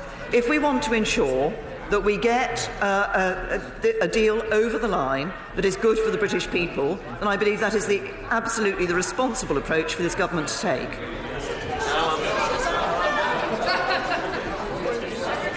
Mary Cray. Mr. Speaker, the Prime Minister's negotiating strategy seems to be fail again, fail better, and it is not going to revive her zombie Brexit deal whenever she decides to bring it back to this House. Christmas Eve, Christmas Day, Boxing Day, it will be voted down. She talks of the will of the people, but the will of the people cannot be undermined by a vote of the people. Isn't that now what she must do? The honourable lady has heard my response to the question of a further vote, a second referendum or a people's vote on this issue. And can I just gently remind members of the opposition that every one of them stood on a manifesto commitment to deliver on the referendum. Joe Johnson. Thank you, Mr. Speaker. The problem with the deal goes far beyond the backstop. May I ask my right honourable friend what she intends to do about the fact that the government's own analysis shows that every region of the country is going to be left poorer, and we're going to end up with less say over the rules governing huge swathes of our economy than we have at the moment? Prime Minister. My honourable friend, that actually what the government's economic analysis shows, that in delivering on the referendum, the deal, none of the proposals actually, this deal does not make us poorer than we are today. What it does, read it. What the economic analysis shows is that if you want to honour the referendum, then the best deal for doing that and delivering for jobs and the economy is this deal. That's not what it says. Mr. Gibbon-Jones. I not only respect the result of the referendum, I accept it. The Prime Minister in her statement said that she wants a country that truly works for everybody, a country where nobody is left behind. She's been in government now nearly 8 years, and that in that time, both the previous coalition government and this government has had a deliberate policy of moving resources from poorer areas, most disadvantaged areas, to some of the most wealthiest areas. It's continuing today in public funding for public health in County Durham, which will see it's been the worst hit anywhere in the country, while leafier parts of Surrey actually gain. Now, people don't want warm words, Prime Minister. What they want action. The action, irrespective of what happens with Brexit, is in her hands now. Prime Minister. The honourable gentleman, that we have been putting more money into our health service. We are going to give the health service the biggest cash boost in its history, and a long-term plan that ensures the sustainability of the health service. And in the 8 years that I have been in government, under both the coalition government and this Conservative government, we have seen 3.3 million jobs being created across our country. That's good for his constituents and good for constituents elsewhere. John Whittingdale. My right honourable friend in her statement said that alternative arrangements making use of technology could be put in place which would render the backstop unnecessary. Will she therefore incorporate those arrangements and go back to the European Union and ask for a free trade agreement along the lines that Michel Barnier proposed and said was the only way which could ensure that her red lines weren't breached and which would deliver on what the British people voted for? Can I say to my right honourable friend that the alternative arrangements are indeed specifically referenced in the withdrawal agreement, and of course what we are looking for, what we have set out in the political declaration and the proposals the government has put forward, is indeed a wide-ranging free trade area. It's just a better one than the one the European Union was proposing to us. Diana Johnson. Mr. Speaker, I spoke in good faith on Thursday, one of the 164 members of Parliament who did. I cannot understand why the Prime Minister did not hear before that debate started the concerns that members had about the backstop and other issues. So which part of the shambles that we're in today does she most regret, and when will I be able to vote against her deal, as most of my constituents are asking me to do? Prime Minister. To the Honourable Lady, we will indeed, of course, when we have sought the reassurances from the European Union, be bringing the matter back. But I also say to the Honourable Lady that I think it was right that we have listened. In negotiating, we listened to concerns that have been raised by members of this House. That's why we negotiated a number of changes to the withdrawal agreement before it was agreed that recognised the temporary nature of the backstop. Those have proved not to satisfy members of this House, and it is on that basis that I will seek further assurances. Dr. Andrew Murison. The Prime Minister's grit and determination to get the best deal available is truly remarkable. Does she agree with me that in the event that the European Union fails to give anything meaningful in relation to the backstop to a hard border that we all agree is not necessary and will not happen, it will not have demonstrated a scintilla of the good faith that is referenced in the political declaration? Well, my honourable has made a very interesting point about the good faith. I believe it is important that both sides move together at this point with that good faith and do negotiate, do recognise, the European Union recognises the need for further reassurance on this matter and does indeed respond to that and respond to that positively. Dame Louise Ellman. Thank you, Mr. Speaker. The Prime Minister told the House this afternoon that this is the very best deal that actually is negotiable with the EU. Those were her very words. Yet she now tells us she plans to go back to Brussels to plead with them to help her and get her out of this hole. This isn't a government in control. Surely we should put this issue back to the people to ask if they really want to continue with this perilous journey that will make the UK poorer. The Honourable Lady, that we have done, we have a deal agreed with the European Union. There is one aspect of it on which people require further reassurance, and it is that basis we're going back. Mr. Shailesh-Bara. Forefront on the international stage in advocating democracy. Indeed, colleagues on both sides of the House have regularly spoken in Parliament of the need for democracy in other countries.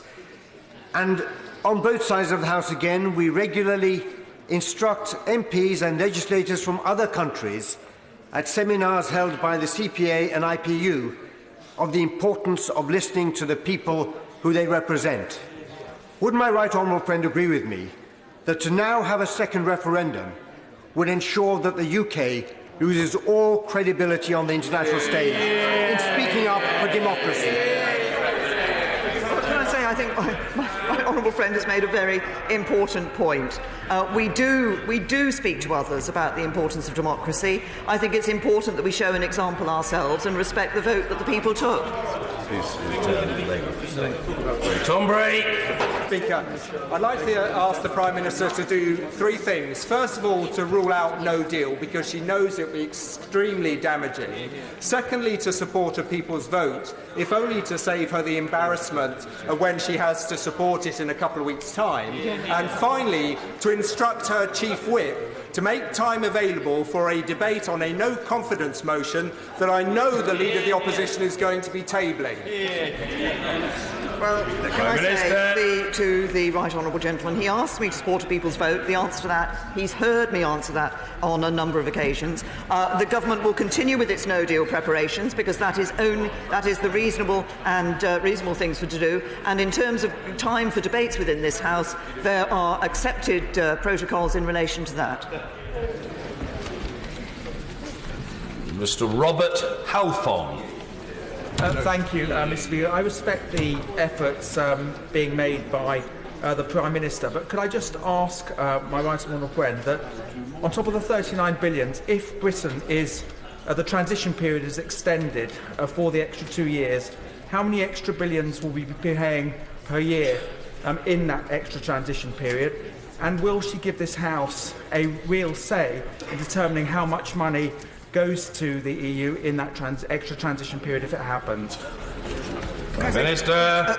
In answer to my right honourable friend's question, first of all, the terms of that further extension of the transition period, the implementation period, were it to be the way forward, would have to be negotiated. There would be an expectation on the part of the EU for a sum of money. We would consider that it was necessary that should be fair and proportionate. Of course, this is one of the differences between the backstop, as it appears in the withdrawal agreement, and the extension of the transition period, in that in the backstop no financial obligation is required from the United Kingdom. Mr. Speaker, the Prime Minister says a people's vote would not reflect the will of the people and it would be divisive. But we do not know what the will of the people is in 2018. We are already a divided country. Nothing will divide us more and fuel the far right than a deteriorating economy. And is it not the case that, notwithstanding any tweak she makes to her backstop, her deal, her withdrawal agreement, will still leave us poorer relative to the current deal we have now? Honourable gentleman, the vote took place in 2016. People voted to leave the European Union, and I believe it is our duty to deliver on that. Mr. Douglas Ross.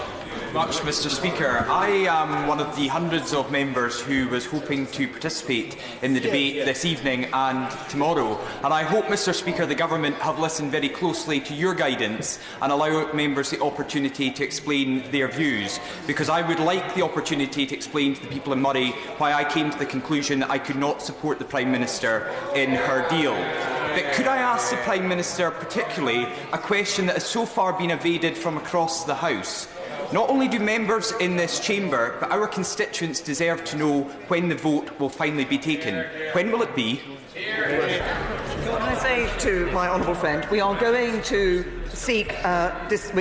discuss with the European Union, with the other partner, with the other party to this negotiation, the requirements that we have and the requirements that we are putting forward. And of course, until those discussions have properly started, it's not possible to say the length of time that it will be necessary to hold those discussions. Reference has already been made to the 21st of January date, which is within the legislation that this House has passed. I want to work as quickly and as urgently as possible with, well, my honourable friend says when, but the question, as I've just said, is we need actually to enter those discussions with the European Union, and until we have done that, it is not possible to give a date.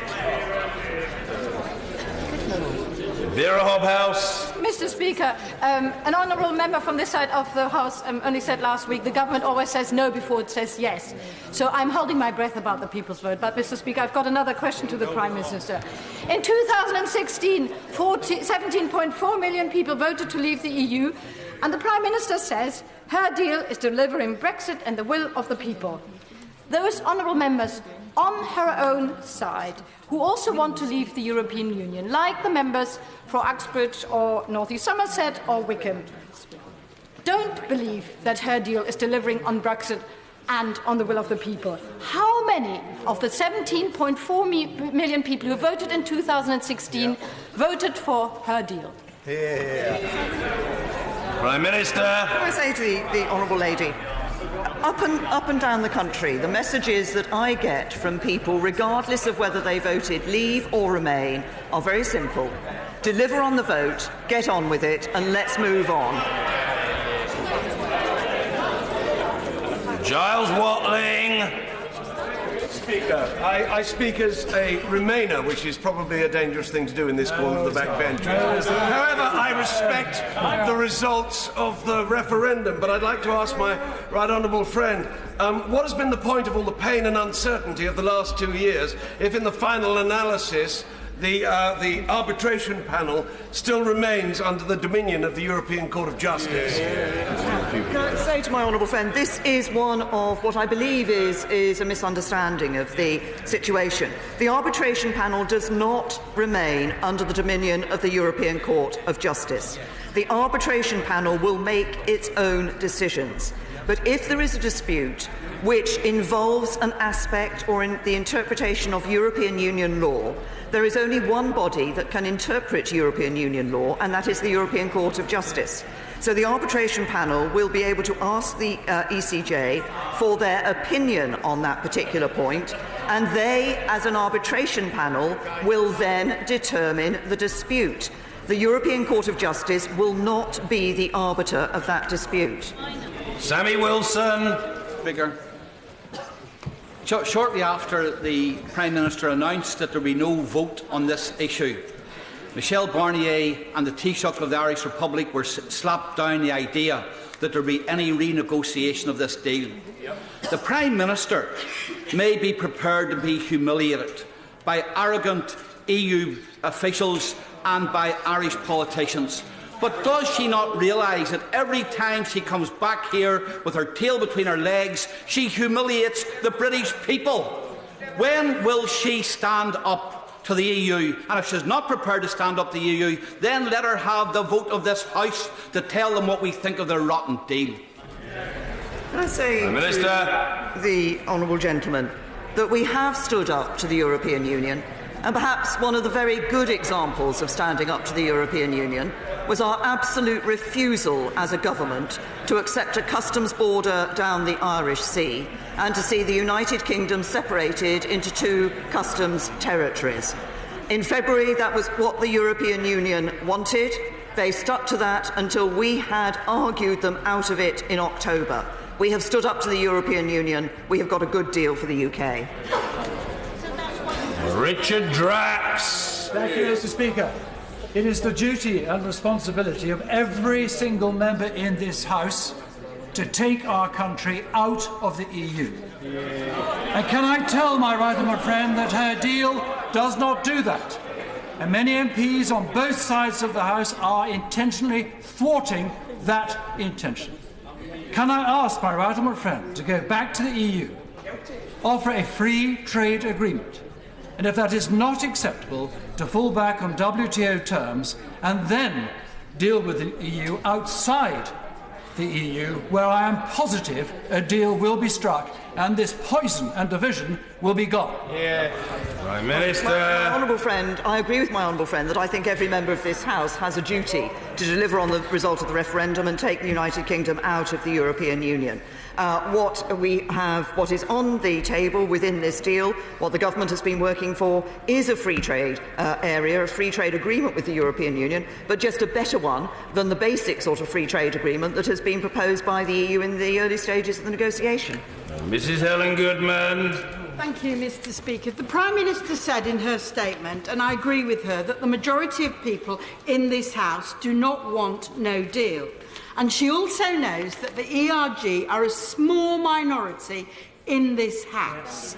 So rather than writing a side letter which won't satisfy them, why doesn't she do what my right honourable friend said and agree the next step of negotiating objectives across the House? Prime Minister. As I've explained to members previously, this question of the backstop and the concern of the backstop is one that is not just held by a small number of members of this House. It is held by a wide range of members and held by members across opposition benches as well as the government benches. And I believe in that circumstance we are taking exactly the right action.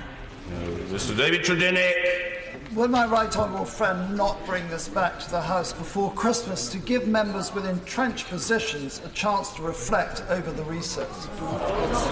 I hear what my honourable friend says. I think, as I said earlier, the timing of this is rather better determined by the nature of the discussions that we have with the European Union. Peter Kyle. Thank you, Mr. Speaker. The Prime Minister started this process by going to the Supreme Court to stop the House of Commons having a say in starting this Brexit process. We're only having a vote tomorrow, or were only having a vote tomorrow, because she was defeated last year in the withdrawal amendment.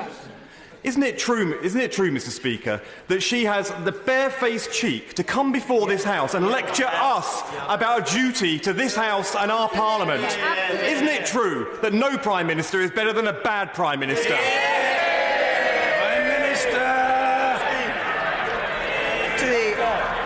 Can I say to the honourable gentleman, what I have pointed out today to members of this House is the duty that each and every one of us has, having stood as he did on a manifesto to deliver on the result of the referendum, to do exactly that.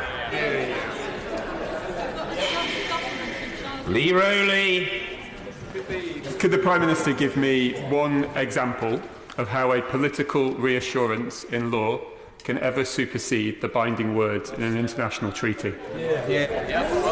Minister. Can I say to my honourable friend that I think he is making an assumption about what will come back from the European Union, and it is the task of the government, obviously, to look to negotiate something that will be sufficient to give the confidence to members of this House in relation to the backstop not being able to be indefinite.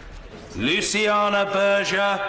Thank you, Mr. Speaker. I've listened very closely to the Prime Minister's responses so far this afternoon, and I ask her, does she truly believe that the people who voted to leave 2.5 years ago did so in order to make our country poorer? And did they do so at any cost? Do they want Brexit at any cost? And if she's so sure that the majority of our country want this actual deal, rather than the false promises that they were missold, why doesn't she do the most democratic thing and take her deal back to the country and give them a final say? Prime Minister. I say to the honourable lady that I think what people voted for was to ensure that we brought an end to free movement, which the deal does, was to ensure that we brought an end to sending vast annual sums to the European Union, which the deal does, and was to bring to an end the jurisdiction of the European Court of Justice, which the deal does. James Cleverly.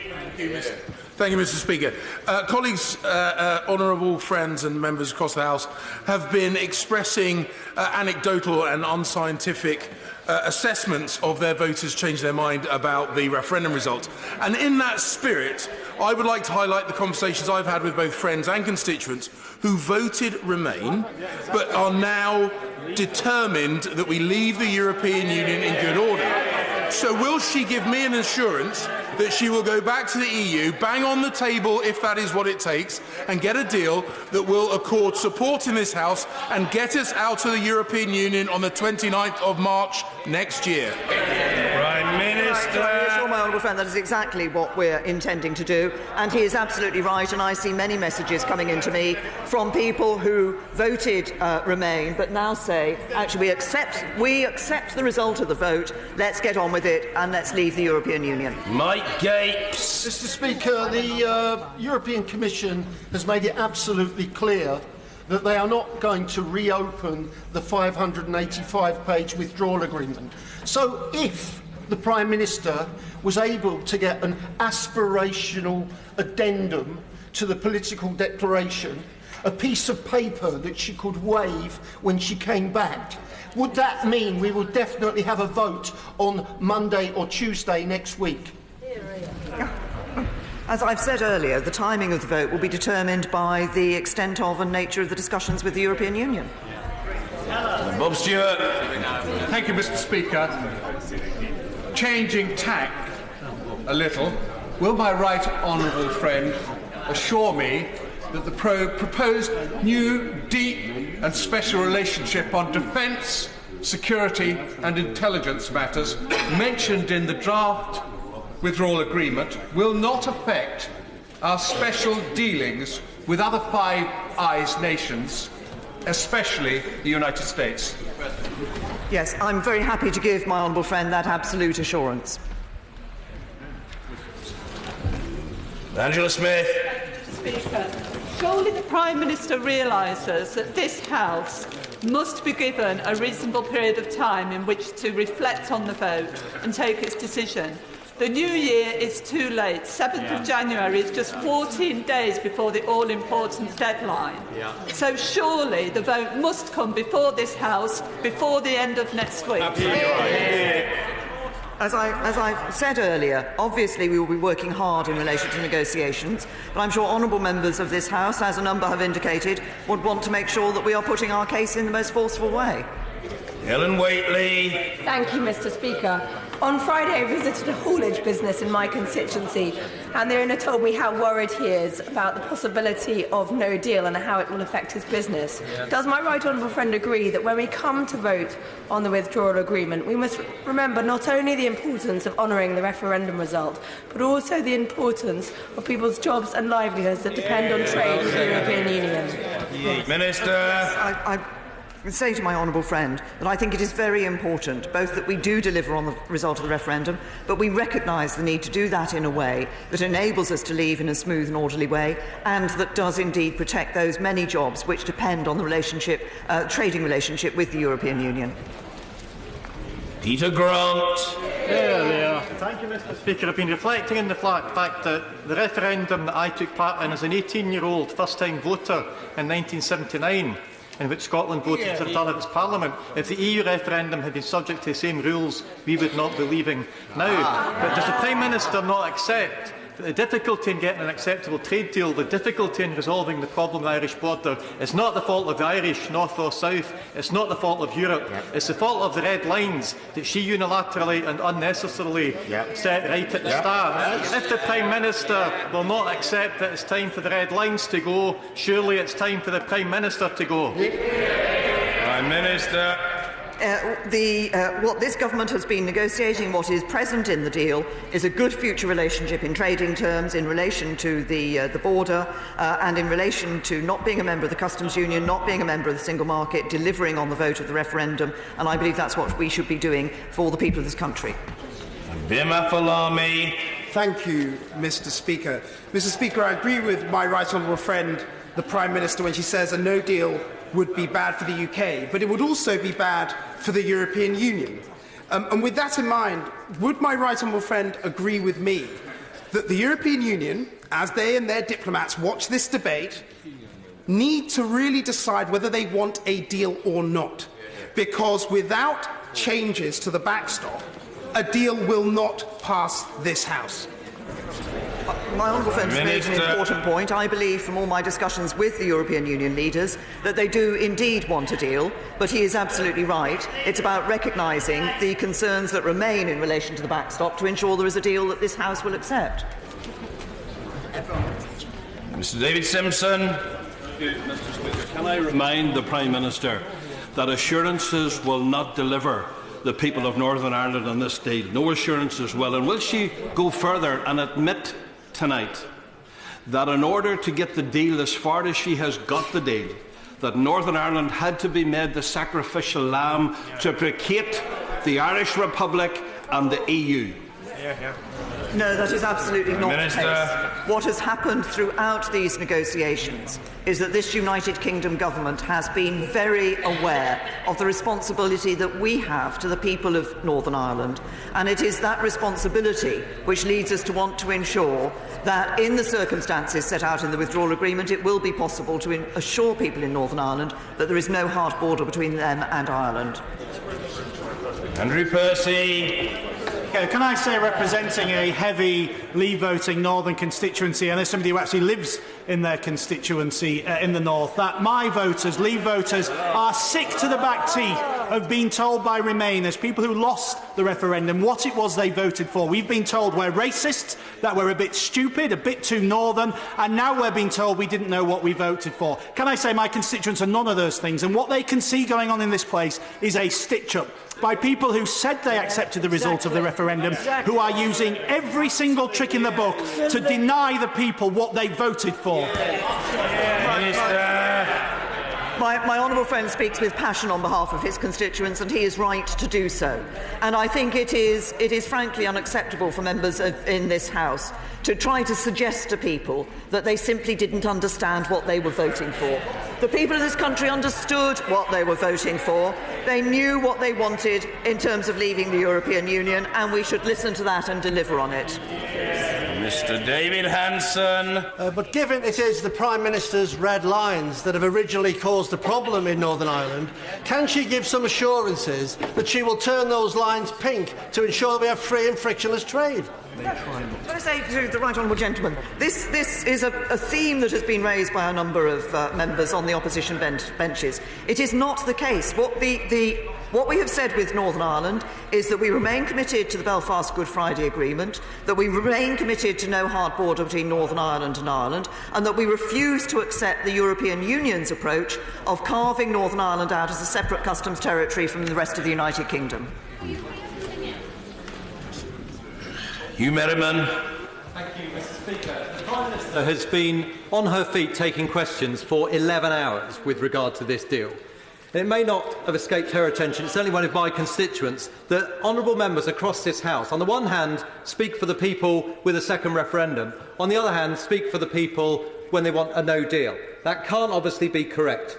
Would she agree with me that when it comes to leadership, we need the art of compromise? She has shown that, the European Union has shown that. If Parliament wishes to take control, we need to show compromise as well. Otherwise, we will be responsible for the damage that ensues to our constituents. My honourable friend is absolutely right. In any negotiation, it is necessary to compromise. It's necessary to know what your vital interests are and to stick to these, but to be willing to compromise in order to achieve those vital interests. And it is for all of us to recognise the damage that can be done for our constituents if this House does not deliver on the referendum and do it in a way that protects people's jobs and livelihoods. Owen Smith. Thank you, Mr. Speaker. Mr. Speaker, since the Prime Minister has been on her feet this afternoon, the pound has fallen to its lowest level since early 2017. The FTSE 250 has fallen to its lowest level for 2 years as a direct consequence of uncertainty caused by this failed brinksmanship.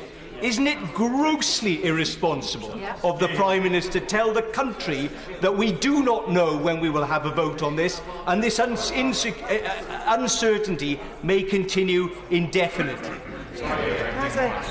Of course. There has, and as people look at this House and hear people talking about the possibility of a second referendum, the possibility of a general election, all of which would increase uncertainty, increase division and increase the problems of this country. It's worth trying, if you want. Now, Julian Knight.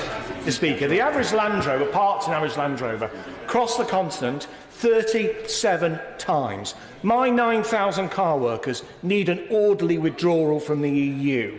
Does my right honourable friend agree with me that ultimately, if a withdrawal agreement is rejected, we may get no deal, a permanent, not temporary Norway, or a stain on the soul of this House, a second referendum? I think my honourable friend puts it very well, and that is why members of this House need to consider the importance of delivering on the referendum, but also the importance of doing it in a way, as he says, that actually protects people's jobs and them and their children's futures. Sam Gyimah. Thank you, Mr. Speaker. The Prime Minister is right to say that this House needs to honour the result of the referendum in 2016. And that is why many of us in this House voted to embark on the Article 50 process. The Prime Minister then set her red lines in January 2017, into which we went into a general election. The direct consequence of that general election was the loss of our majority on this side of the House and the gridlock we see in Parliament today. There is no majority for any option in this House, and the Prime Minister haven't gone back to renegotiate and not got anything that this House can accept.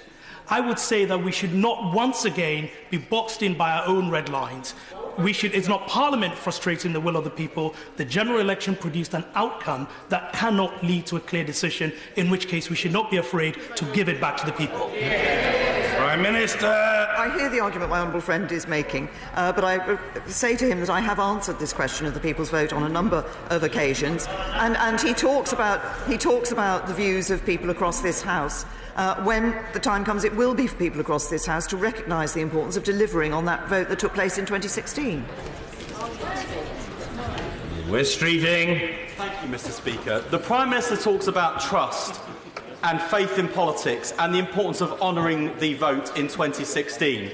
But what does she think it will do to trust in politics when those voters realise the deal she's negotiated bears so little resemblance to what they voted for? What will it do when people realise that we'll be subjected to EU rules but with no say over them? Yeah. What will it do when they realise that initially we can't trade with the rest of the world, and even when we can, it won't substitute for the trade she's sacrificed around the negotiating table? And worst of all, what will it do to trust in politics when they're feeling the pain and they're subjected to what she's negotiated and they've been given no say over it whatsoever? If she believes that this is in the national interest and it commands public support, why won't she ask the people? Prime Minister. People voted to end the jurisdiction of the European Court, to end free movement, to end sending vast annual sums to the European Union every year, and that is what this deal delivers. Richard Graham. Mr. Speaker, I respect the Prime Minister's efforts to try and get the reassurances on the backstop to deliver the referendum, which was, let us remember, a manifesto commitment for both Conservative and Labour members of this House. But does she agree with me that those members who hope that this leads to no deal should realise the House will not support that outcome, and any other deal will not honour the referendum in a meaningful way? Snatching parliamentary defeat out of the jaws of referendum victory would be bad for trust, Absolutely. But not impossible if enough members fail to get behind the government's proposals. Absolutely. Prime Minister. My honourable friend has put the facts very clearly in relation to this House, and that is why I spoke in my statement of the responsibility that this House has. Responsibility to deliver on the referendum, to do it in a way that does protect people's jobs and futures, and to recognise the importance of the vote that people will take and its impact on people's trust in our politics. Lillian Greenwood. This morning, a prominent Nottingham business warned me that a no-deal Brexit could put them out of business. This afternoon, the Prime Minister raised the threat of an accidental no-deal. Yeah. It is crystal clear that her deal cannot command a majority in this House whenever we vote on it. Isn't her time-wasting delay simply reckless? Prime Minister. No, and honourable members of this House who don't wish to have no deal need to recognise that the only way to have no deal, not to have no deal, is to have a deal and to agree a deal. And there is no agreement on any alternative deal in this House.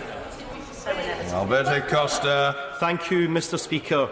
There is one part of the agreement that it is incontestable that must be legally binding sooner rather than later, and that's the issue of citizens' rights. Can the Prime Minister reassure this House that as she speaks to EU leaders, if the ugly spectre of no deal arises, will she reinforce her efforts to ensure that a legally binding agreement on citizens' rights can be brought before this House as soon as possible? Well, can I thank my honourable friend? He has championed the rights of citizens' rights of those EU citizens living in the UK consistently throughout this process. Can I assure him that we have been stepping up to the plate in relation to citizens' rights in a no-deal scenario? And my right honourable friend, the exiting the EU Secretary, has reminded me that actually a notification was issued last week on that matter. But of course we should remember those 1 million UK citizens living in EU member states, EU 27 member states, and encourage other member states to extend the same generosity to those UK citizens. Kevin Brennan. Mr. Speaker, can the Prime Minister just tell the House straight, if this is true, that when she comes back with her assurances, it'll still be the case that not a single word in the 585-page withdrawal agreement will have been changed? Is that correct? Prime Minister. I have answered this question previously. We are going into negotiations with the European Union. We have negotiated a deal with the European Union. We are looking at ways in which it will be possible to provide the necessary reassurance for members of this House, and we will explore the options. Matt Warman. the constituency that voted more heavily to leave the European Union than any other. And when I talk to constituents, the feeling I get is that more people now would vote to leave than when they first had the vote in 2016.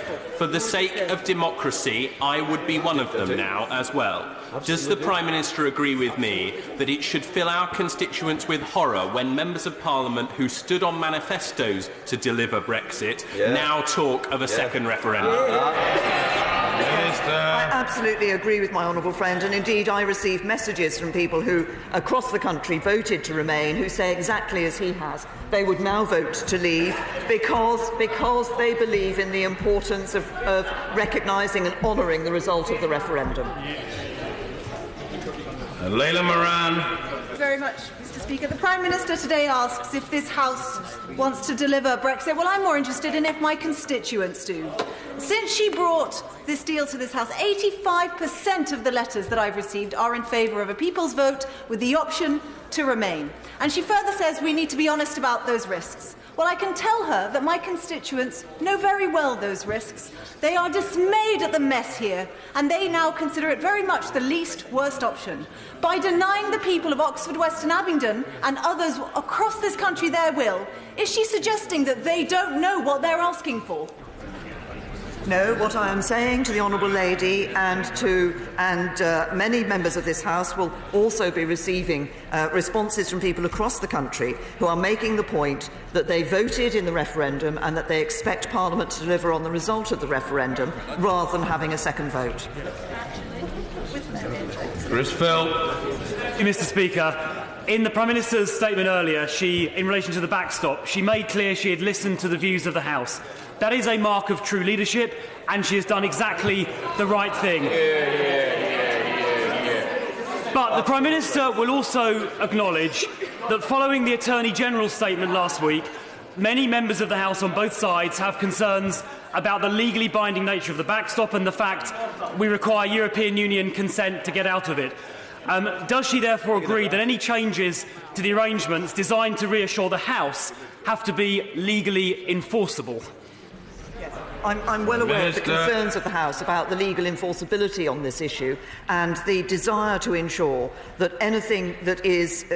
what people have been saying to me is that they want to ensure that the backstop can be brought to an end, and there are various ways in which we can do that.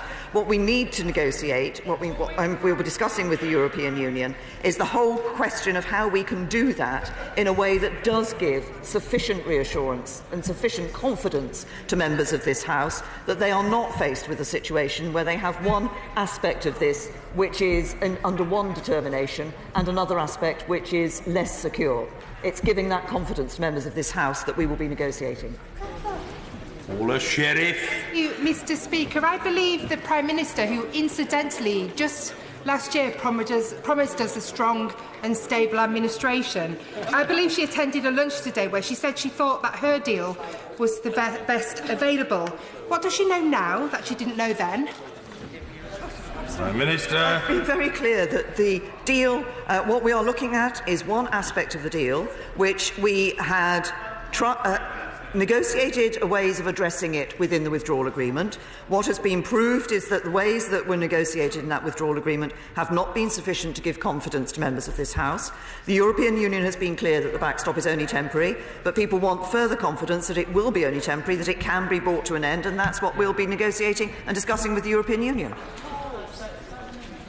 Kevin Foster. Thank you, Mr. Speaker, and I welcome the general tenor of the Prime Minister's remarks today. When she goes to meet European leaders, we should be making clear that this is not about anyone wanting to return to the borders of the past in Ireland. This is about wanting to make sure that we will have the sovereign ability to choose our own trading destiny future, and that we won't be subject to potential vetoes on extraneous issues that are nothing to do with keeping a border open in Ireland. Yes. No, my honourable friend puts it very well. I think it is important that we remind the European Union that we are committed to no hard border between Northern Ireland and Ireland, but we are also committed, as they have reflected and respected in the political declaration, to having an independent trade policy. And it is important that the policies we have to deliver on no hard border enable us to operate that independent trade policy. Stuart Malcolm MacDonald. Thank you very much, Mr. Speaker. The art of diplomacy is known as allowing someone else to have your way. So given that failure on the government's part, when a government can't get through its central piece of legislation, shouldn't it stand aside? And if it doesn't, shouldn't the Leader of the Opposition put forward a no-confidence motion? Because I suspect if she was sat where the Right Honourable Member for North Islington is sat, she would do the exact same. Can I simply point out to the honourable gentleman, he talks about legislation. Of course, the meaningful vote is not in itself legislation. The legislation follows with the withdrawal agreement bill that we put before. He says he didn't mention it. He did actually use the term legislation in what the government is doing. What we are doing is ensuring that we have listened to members of this House and that we are holding those further discussions with the European Union to deliver on the views of this House. Rachel McLean. Thank you, Mr. Speaker. I'd like to speak up for something that seems to be going out of fashion, which is compromise and pragmatism in order to bring the country back together. Doesn't she agree with me that members on the opposite side need to respect the manifesto that they stood on, which was to deliver the result of the referendum, stop playing party politics with their own constituents, and back the deal because they say they don't favour a no deal, and get...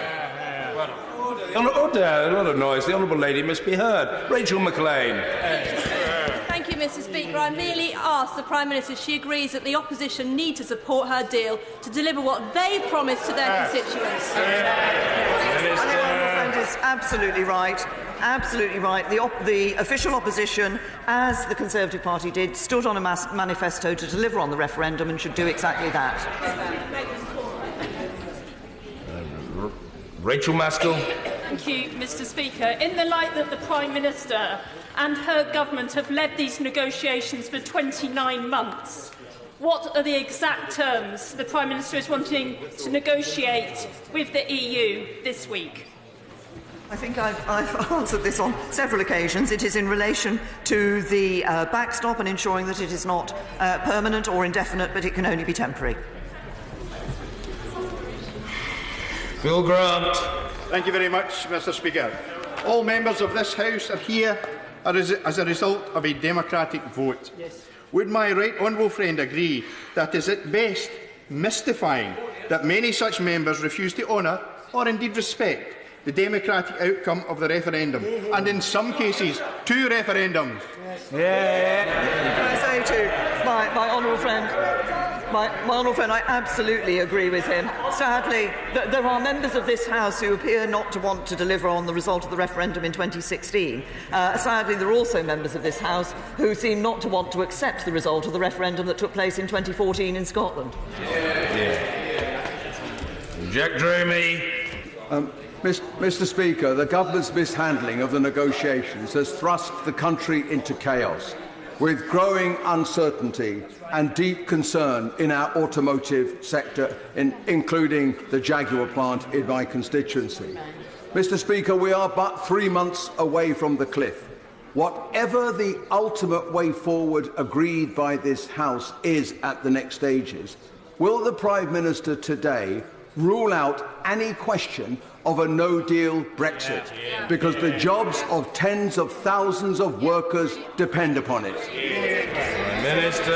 Honourable gentleman, I've been clear that I believe that the best route forward for the UK is to leave with a good deal with the European Union. That is what we've negotiated, and that is a deal that recognises the importance of the trading relationship to many jobs across this country, including in the automotive industry. But if this House desires not to have no deal, then this House needs to accept a deal, and the best deal on the table is the one the government has negotiated.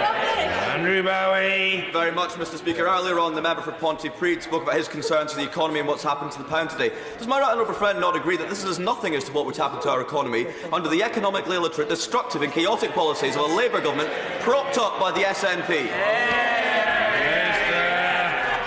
Yes, my honourable friend is absolutely right. The flight of capital and the run on the pound, which the Labour Party themselves accept would be the impact of their economic policies, would be the worst damage that could be inflicted on this economy. Dr. Roberta Blackman-Woods. I'm one of the few people in this House brought up in Northern Ireland during the years of conflict, and I don't ever want to see a return to that time. So how is the Prime Minister going to ensure no hard border in Ireland now or in a few years' time, and absolutely no undermining of the Good Friday Agreement that brought such welcome peace? And surely this negotiation should not be about the Prime Minister trying to placate enough people on her own side to heave this bad deal over the line. It should be about the long-term peace and prosperity in Northern Ireland and the rest of the UK too. It is that long-term peace and prosperity, not only of Northern Ireland but the whole of the United Kingdom, that has underpinned the approach the government has taken to the whole of these negotiations. We remain firmly committed to ensuring that the peace process that has been so important to the lives of people in Northern Ireland, that the peace that has been achieved and the development in Northern Ireland that's been achieved can continue into the future and give the people of Northern Ireland the bright future that we can also give to people across the whole of the United Kingdom. Having no hard border between Northern Ireland and Ireland is an important part of maintaining that process into the future. Alex Shaw. Thank you, Mr. Speaker.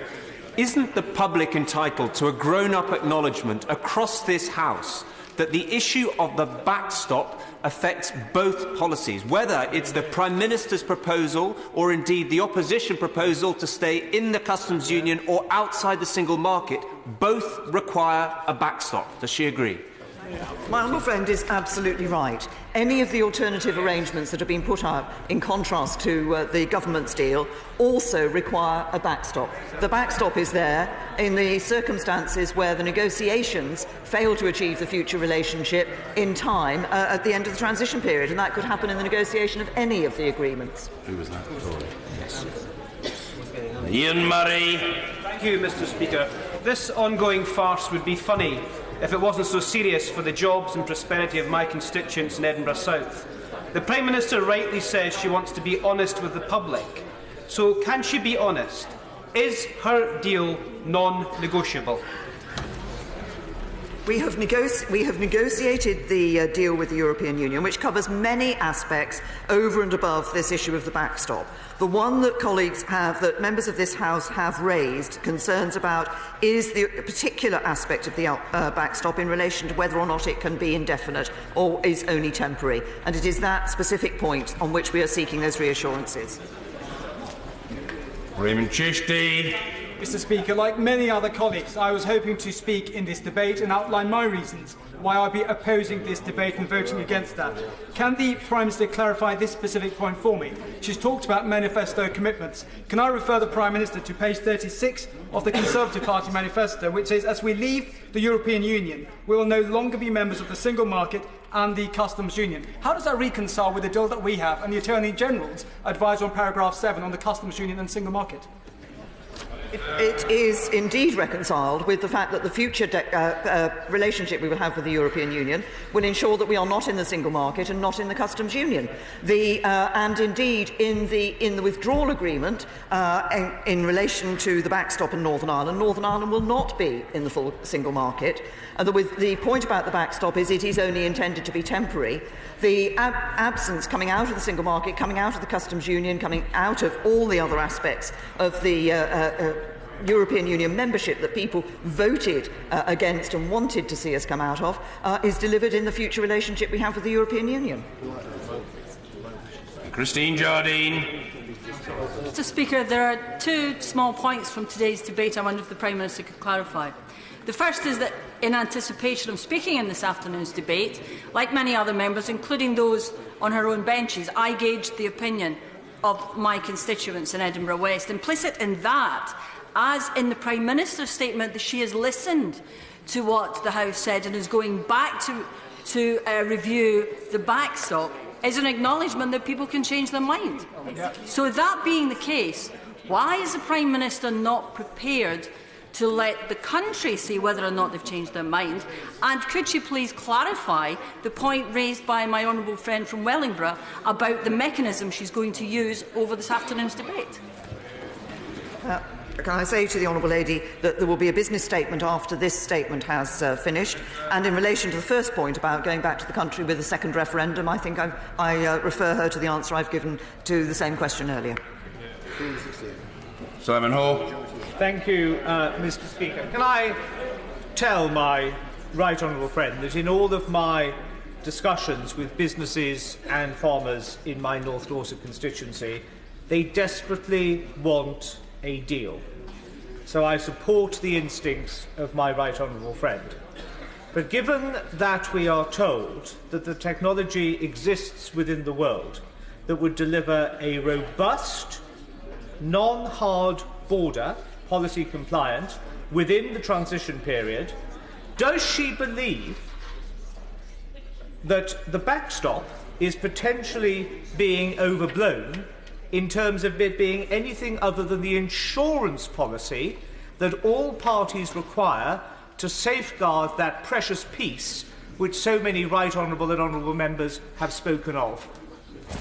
Well, my honourable friend is absolutely right. The withdrawal agreement now references the possibility of those alternative arrangements which can deliver on the no hard border, which is so important for the peace he references, and that indeed could mean that the backstop genuinely does not need to be used. And there's been a lot of focus on the backstop, but given there's the possibility of extending the transition period and given the existence of alternative arrangements, those both make it even less likely that backstop would ever come into force. Yes. Christian Matheson. Thank you, Mr. Speaker. The tactic employed by the Prime Minister of trying to foment division between this House and the country outside is to be deeply regretted and will only add to the problems that she's described elsewhere in her statement. Can she tell us, is the deal that is currently sitting on the table of this House now dead, since she is trying to go and renegotiate something that was previously unnegotiable? First of all, it is not. We're not trying to foment division between this House and the people. No. Every member of this House has a responsibility to understand what I believe is a duty to deliver on the vote of the referendum. A number of members of this House are indicating that they would prefer to follow a different route than delivering on that referendum vote. I believe that we have a duty to deliver on that referendum vote, and as I have explained, I believe the deal that's been negotiated is the right deal for the UK. There is this aspect in relation to the backstop on which we will be going back to the European Union. Jim Shannon. Prime Minister, I said during one of your previous statements that Northern Ireland will not be your sacrifice. You have stated that there must be compromise, but the state of Northern Ireland is an absolute, and the tinkering that has taken place is not acceptable. Regretfully, Prime Minister, none of your words today have reassured this House, and the gap of mistrust between yourself and myself and the DUP has grown into a chasm.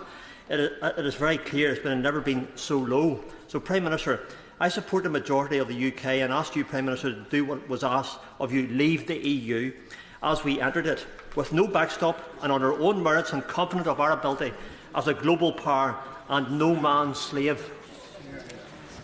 Can I say to the honourable gentleman that we do indeed want to deliver on leaving the European Union, but in doing that I want to reassure and ensure that there will be no hard border between Northern Ireland and Ireland.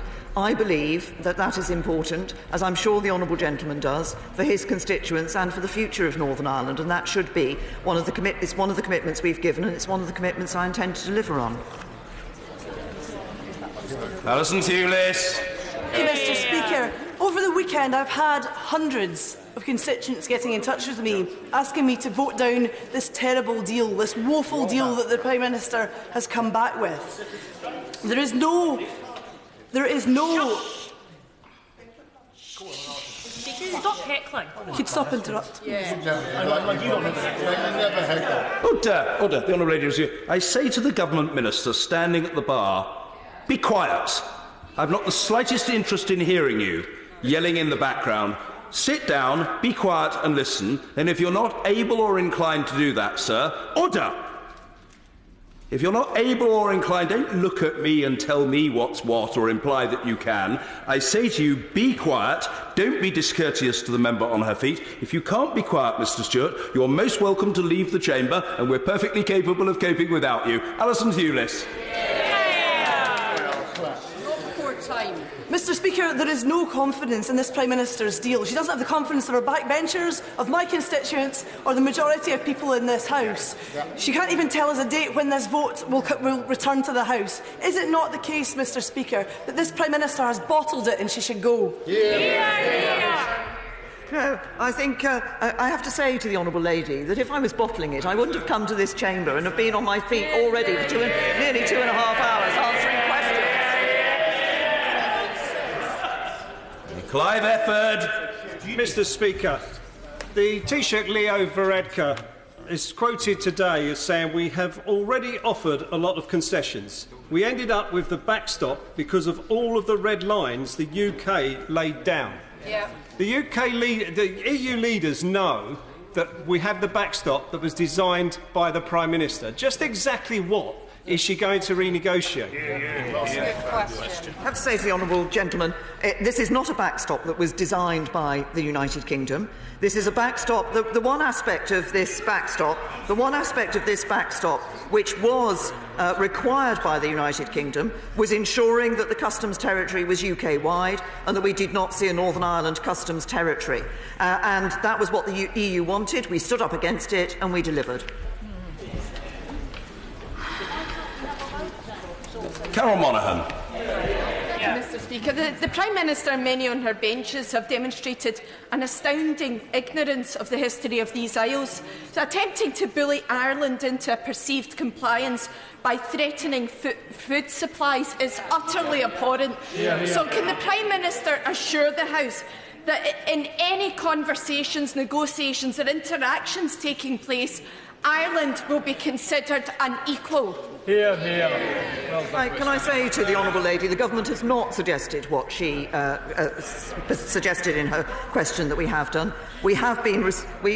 Ireland is currently a fellow member of the European Union. We, in the future, will not be a member of the European Union. But one of the things that I have discussed with the Taoiseach is actually how we can continue to ensure that our bilateral relations, which have been growing much stronger in recent years, can continue to grow well in the interests of the whole of the United Kingdom, including Northern Ireland.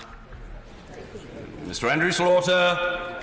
Speaker, dragging the decision on her deal into the new year for what looks like tactical advantage is unfair on everyone. It's particularly unfair on businesses trying to plan for their future and for EU citizens who want to know their rights going forwards.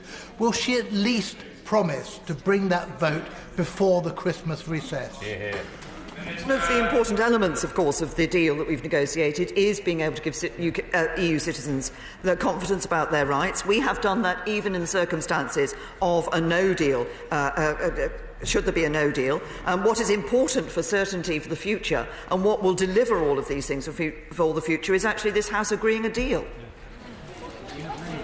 Kerry McCarthy. I've had hundreds of constituents emailing me to express their unhappiness with the Prime Minister's deal. And they're not troubled by the backstop. They're worried about their jobs, the economy, whether they'll be able to get their hands on life-saving medicines, whether food prices will go through the roof. It is self-indulgent in the extreme for us to be here putting off this decision day after day after day while the Prime Minister tries to save her own skin. She will not be able to come back with a deal that satisfies me that my constituents will not be worse off. Can she just get on with it?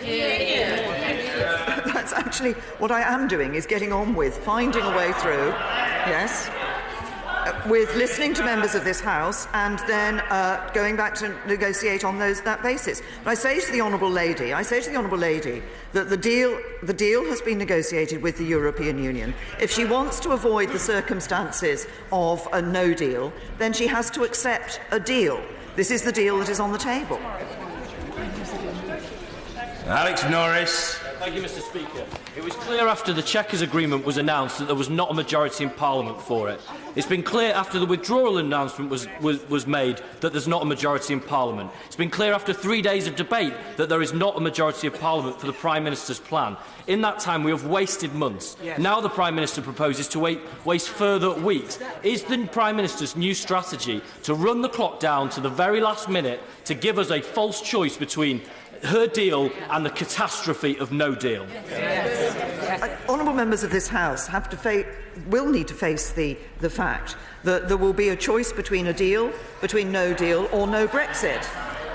Between a deal, no deal or no Brexit. There is no majority in this House for any of the alternative arrangements that have been put forward by members of this House. Daniel Zeichner. Thank you, Mr. Speaker. The Prime Minister told us earlier that she'd been listening, but I'm afraid she's been a touch selective in what she's actually heard, because it's not just about the backstop.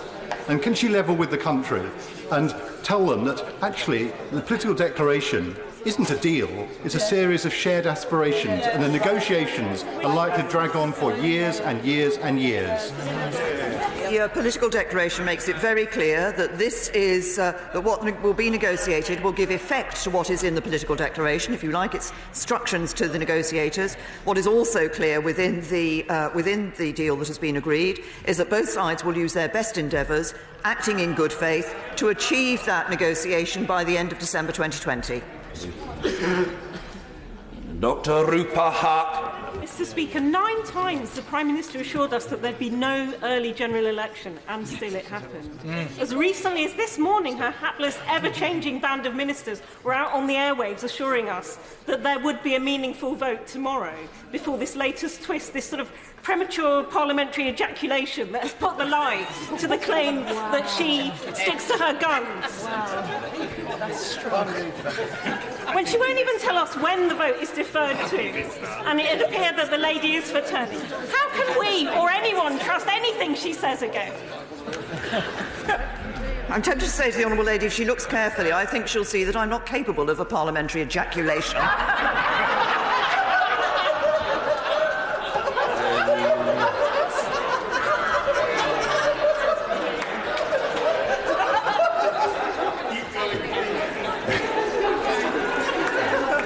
Thank you. Deirdre Brock. Had to follow that one, Mr. Speaker. However, at 4:15 this afternoon, I received a written answer that stated the Northern Ireland Protocol guarantees that even in the event that the UK's future relationship with the EU is not in place by the end of the implementation period, there will be no hard border between Northern Ireland and Ireland and no splitting of the UK's customs territory. In so doing, the agreement preserves the economic and constitutional integrity of the UK, upholds the Belfast Good Friday Agreement and ensures people and businesses that rely on an open border between Northern Ireland and Ireland can continue living their lives and operating as they do now. Does the Prime Minister agree? Yes, that's what we've negotiated, to ensure there will be no hard border between Northern Ireland and Ireland.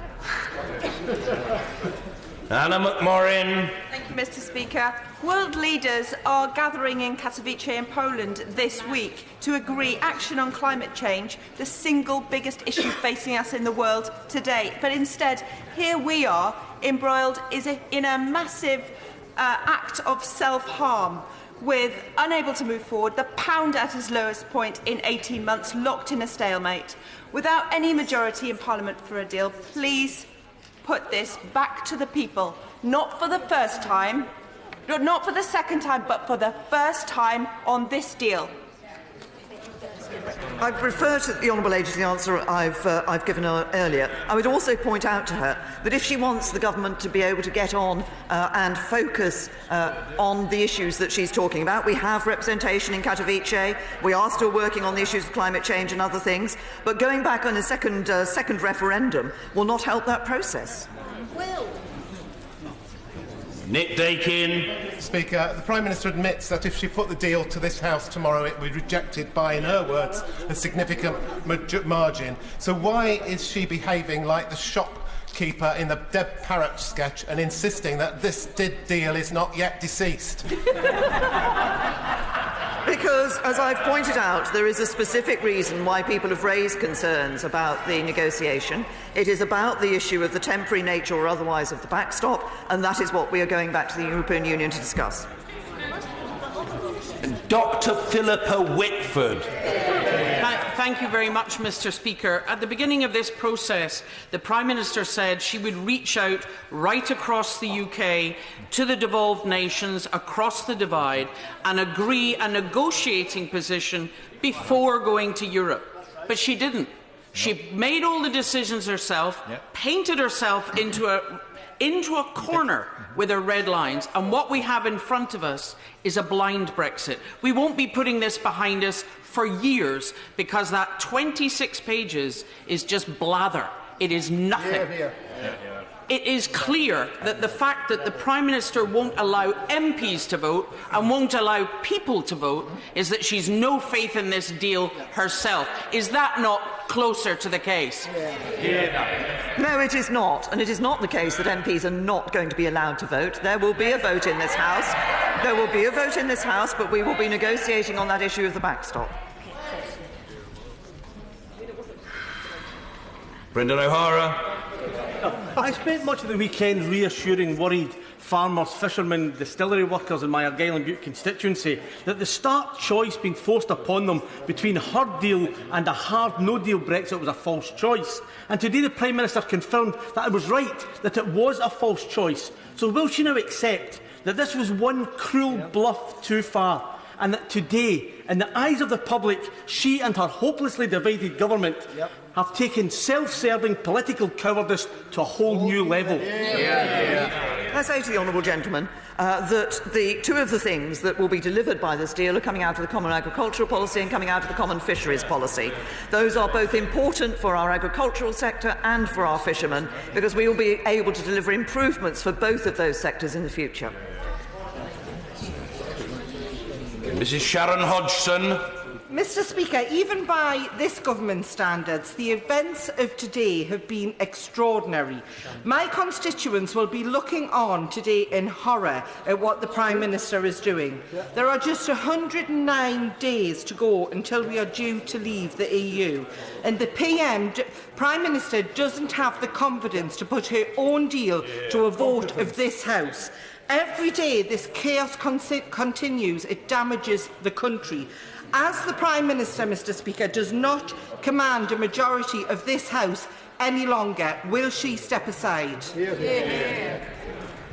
No, what we are doing is ensuring that we can have a deal which, for the confidence and certainty that her constituents want, I believe that it is important that this country agrees a deal that delivers for them on their jobs and livelihoods in the future, and that is what this deal does. Kate Green. The Prime Minister said that it was disquiet about the backstop in this House that was leading her to return to the European Union. But many of the 164 speeches that we've heard so far in this debate indicate that it is not just the backstop that is of concern, and it's also the case that my constituents have many other concerns about the deal that is on the table.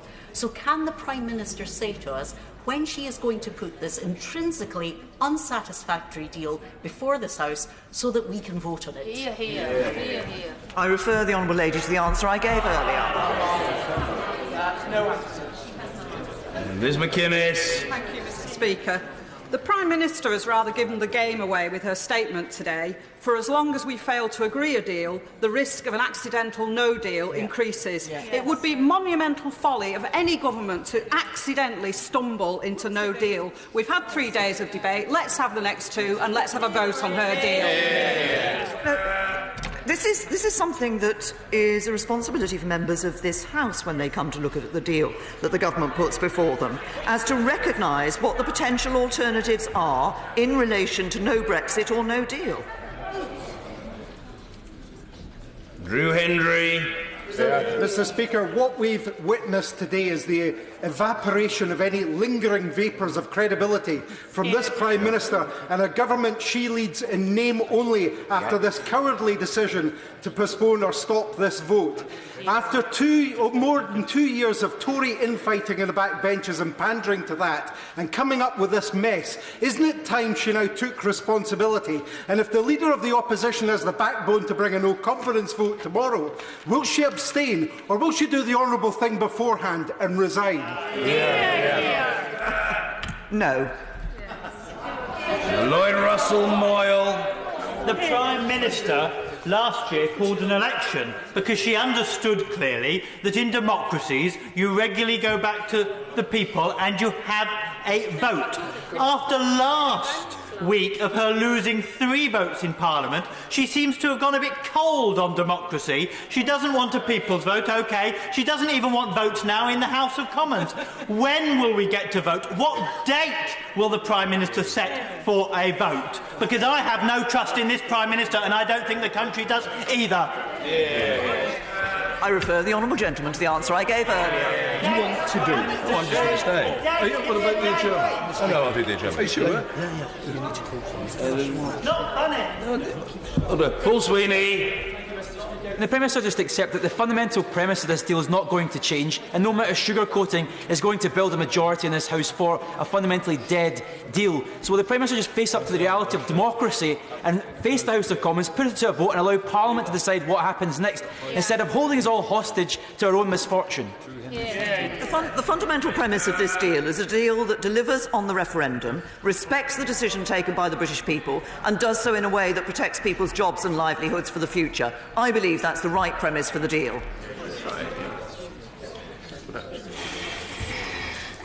Stuart C. MacDonald.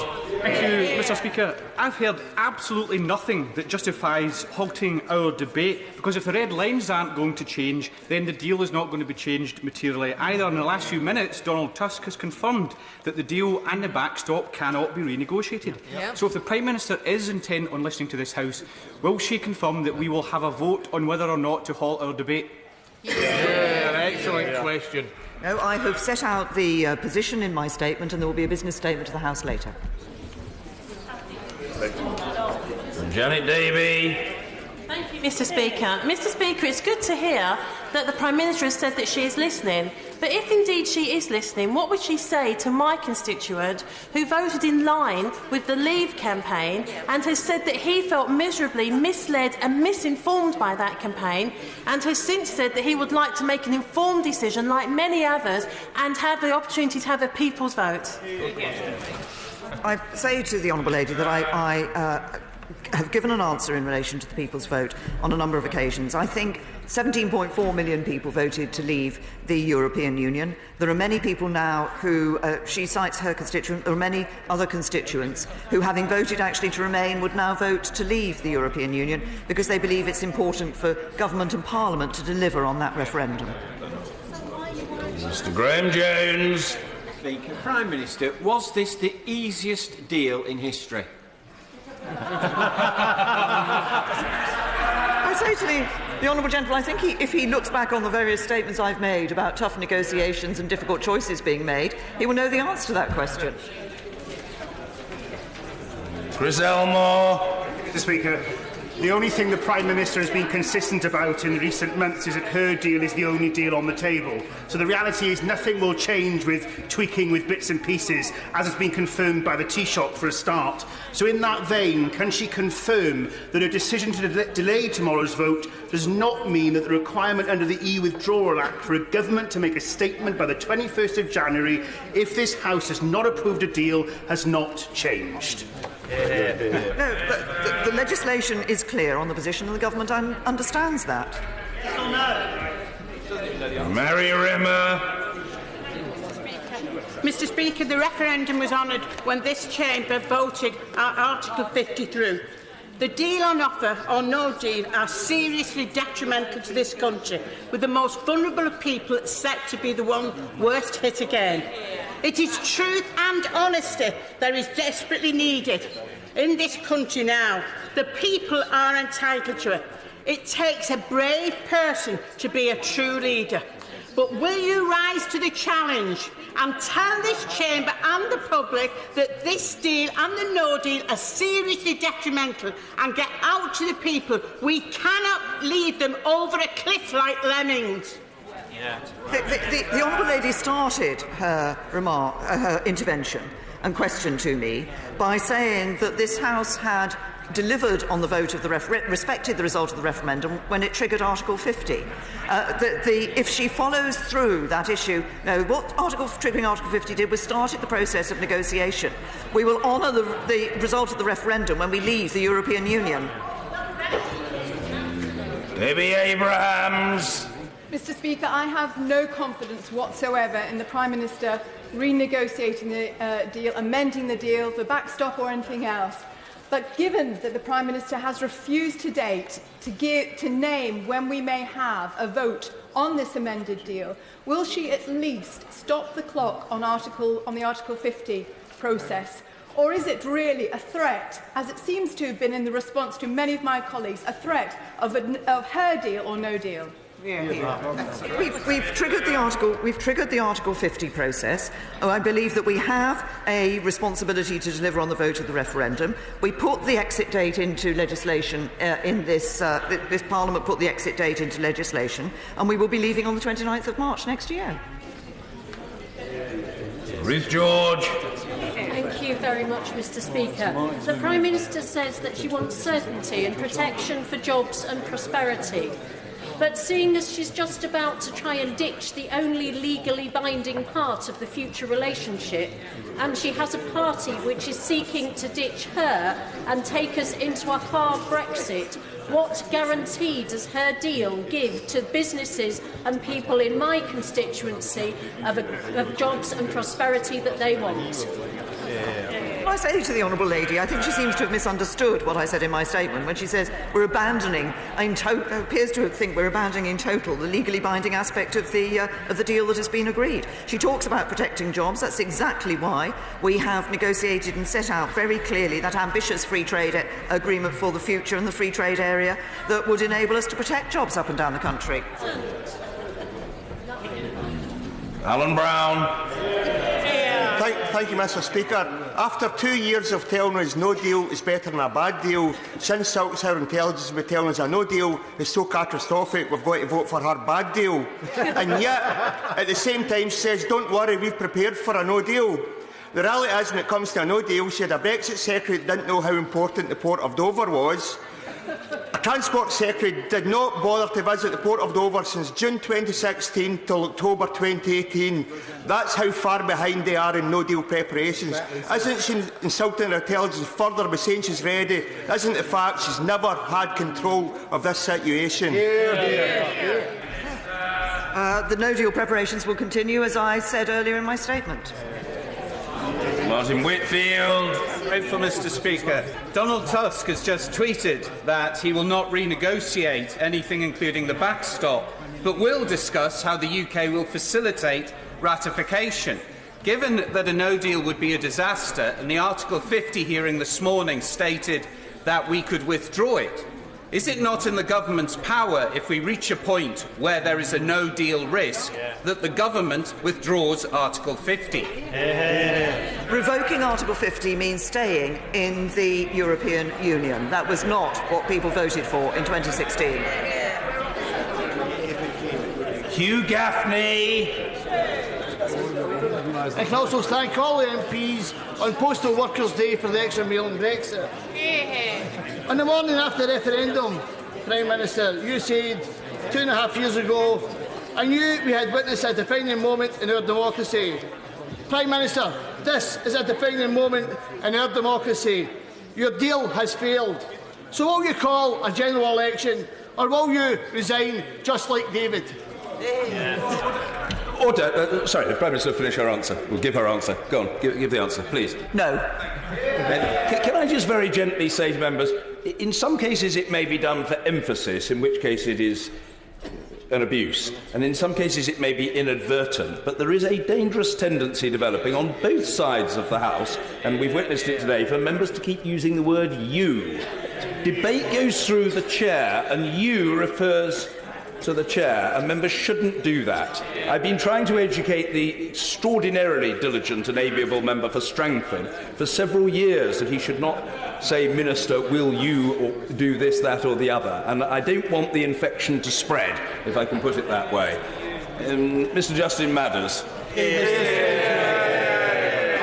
I've had many constituents contact me about the withdrawal agreement, and I had hoped to speak in the debate later on to put forward their views and my own. And the Prime Minister said earlier that she wants to take members' concerns back to the EU. But how can she do that if she shuts the debate down tonight? Or do my constituents' views not count?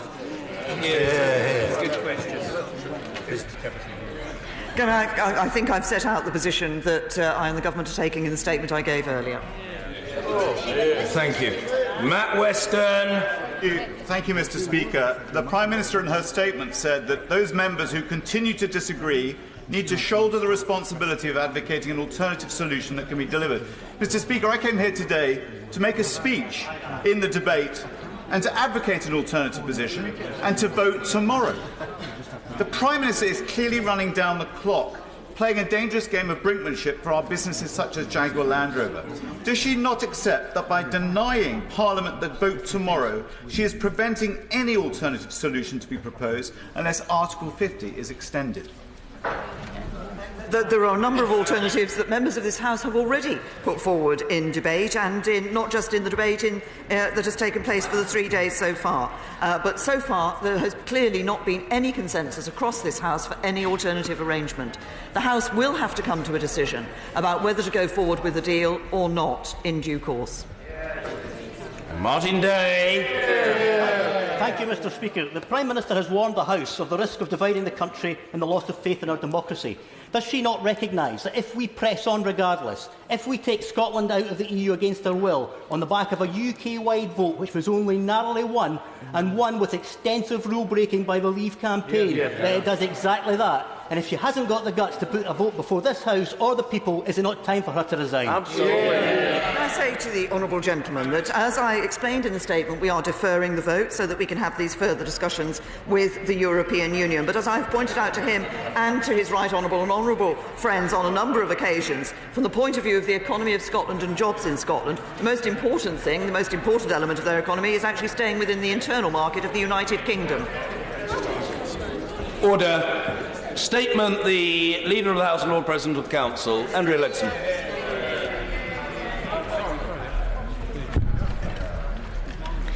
Mr. Speaker, in the light of my right honourable friend the Prime Minister's statement, I would like to make a short business statement confirming the business for the remainder of this week.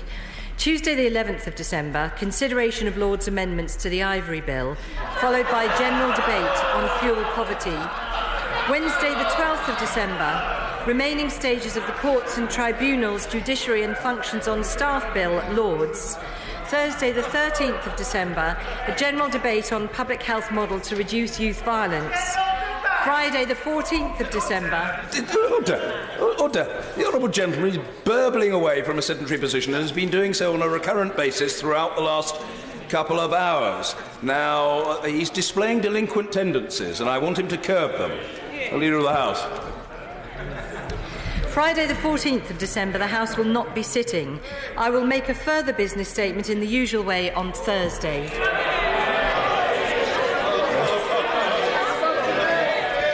Valerie Vaz.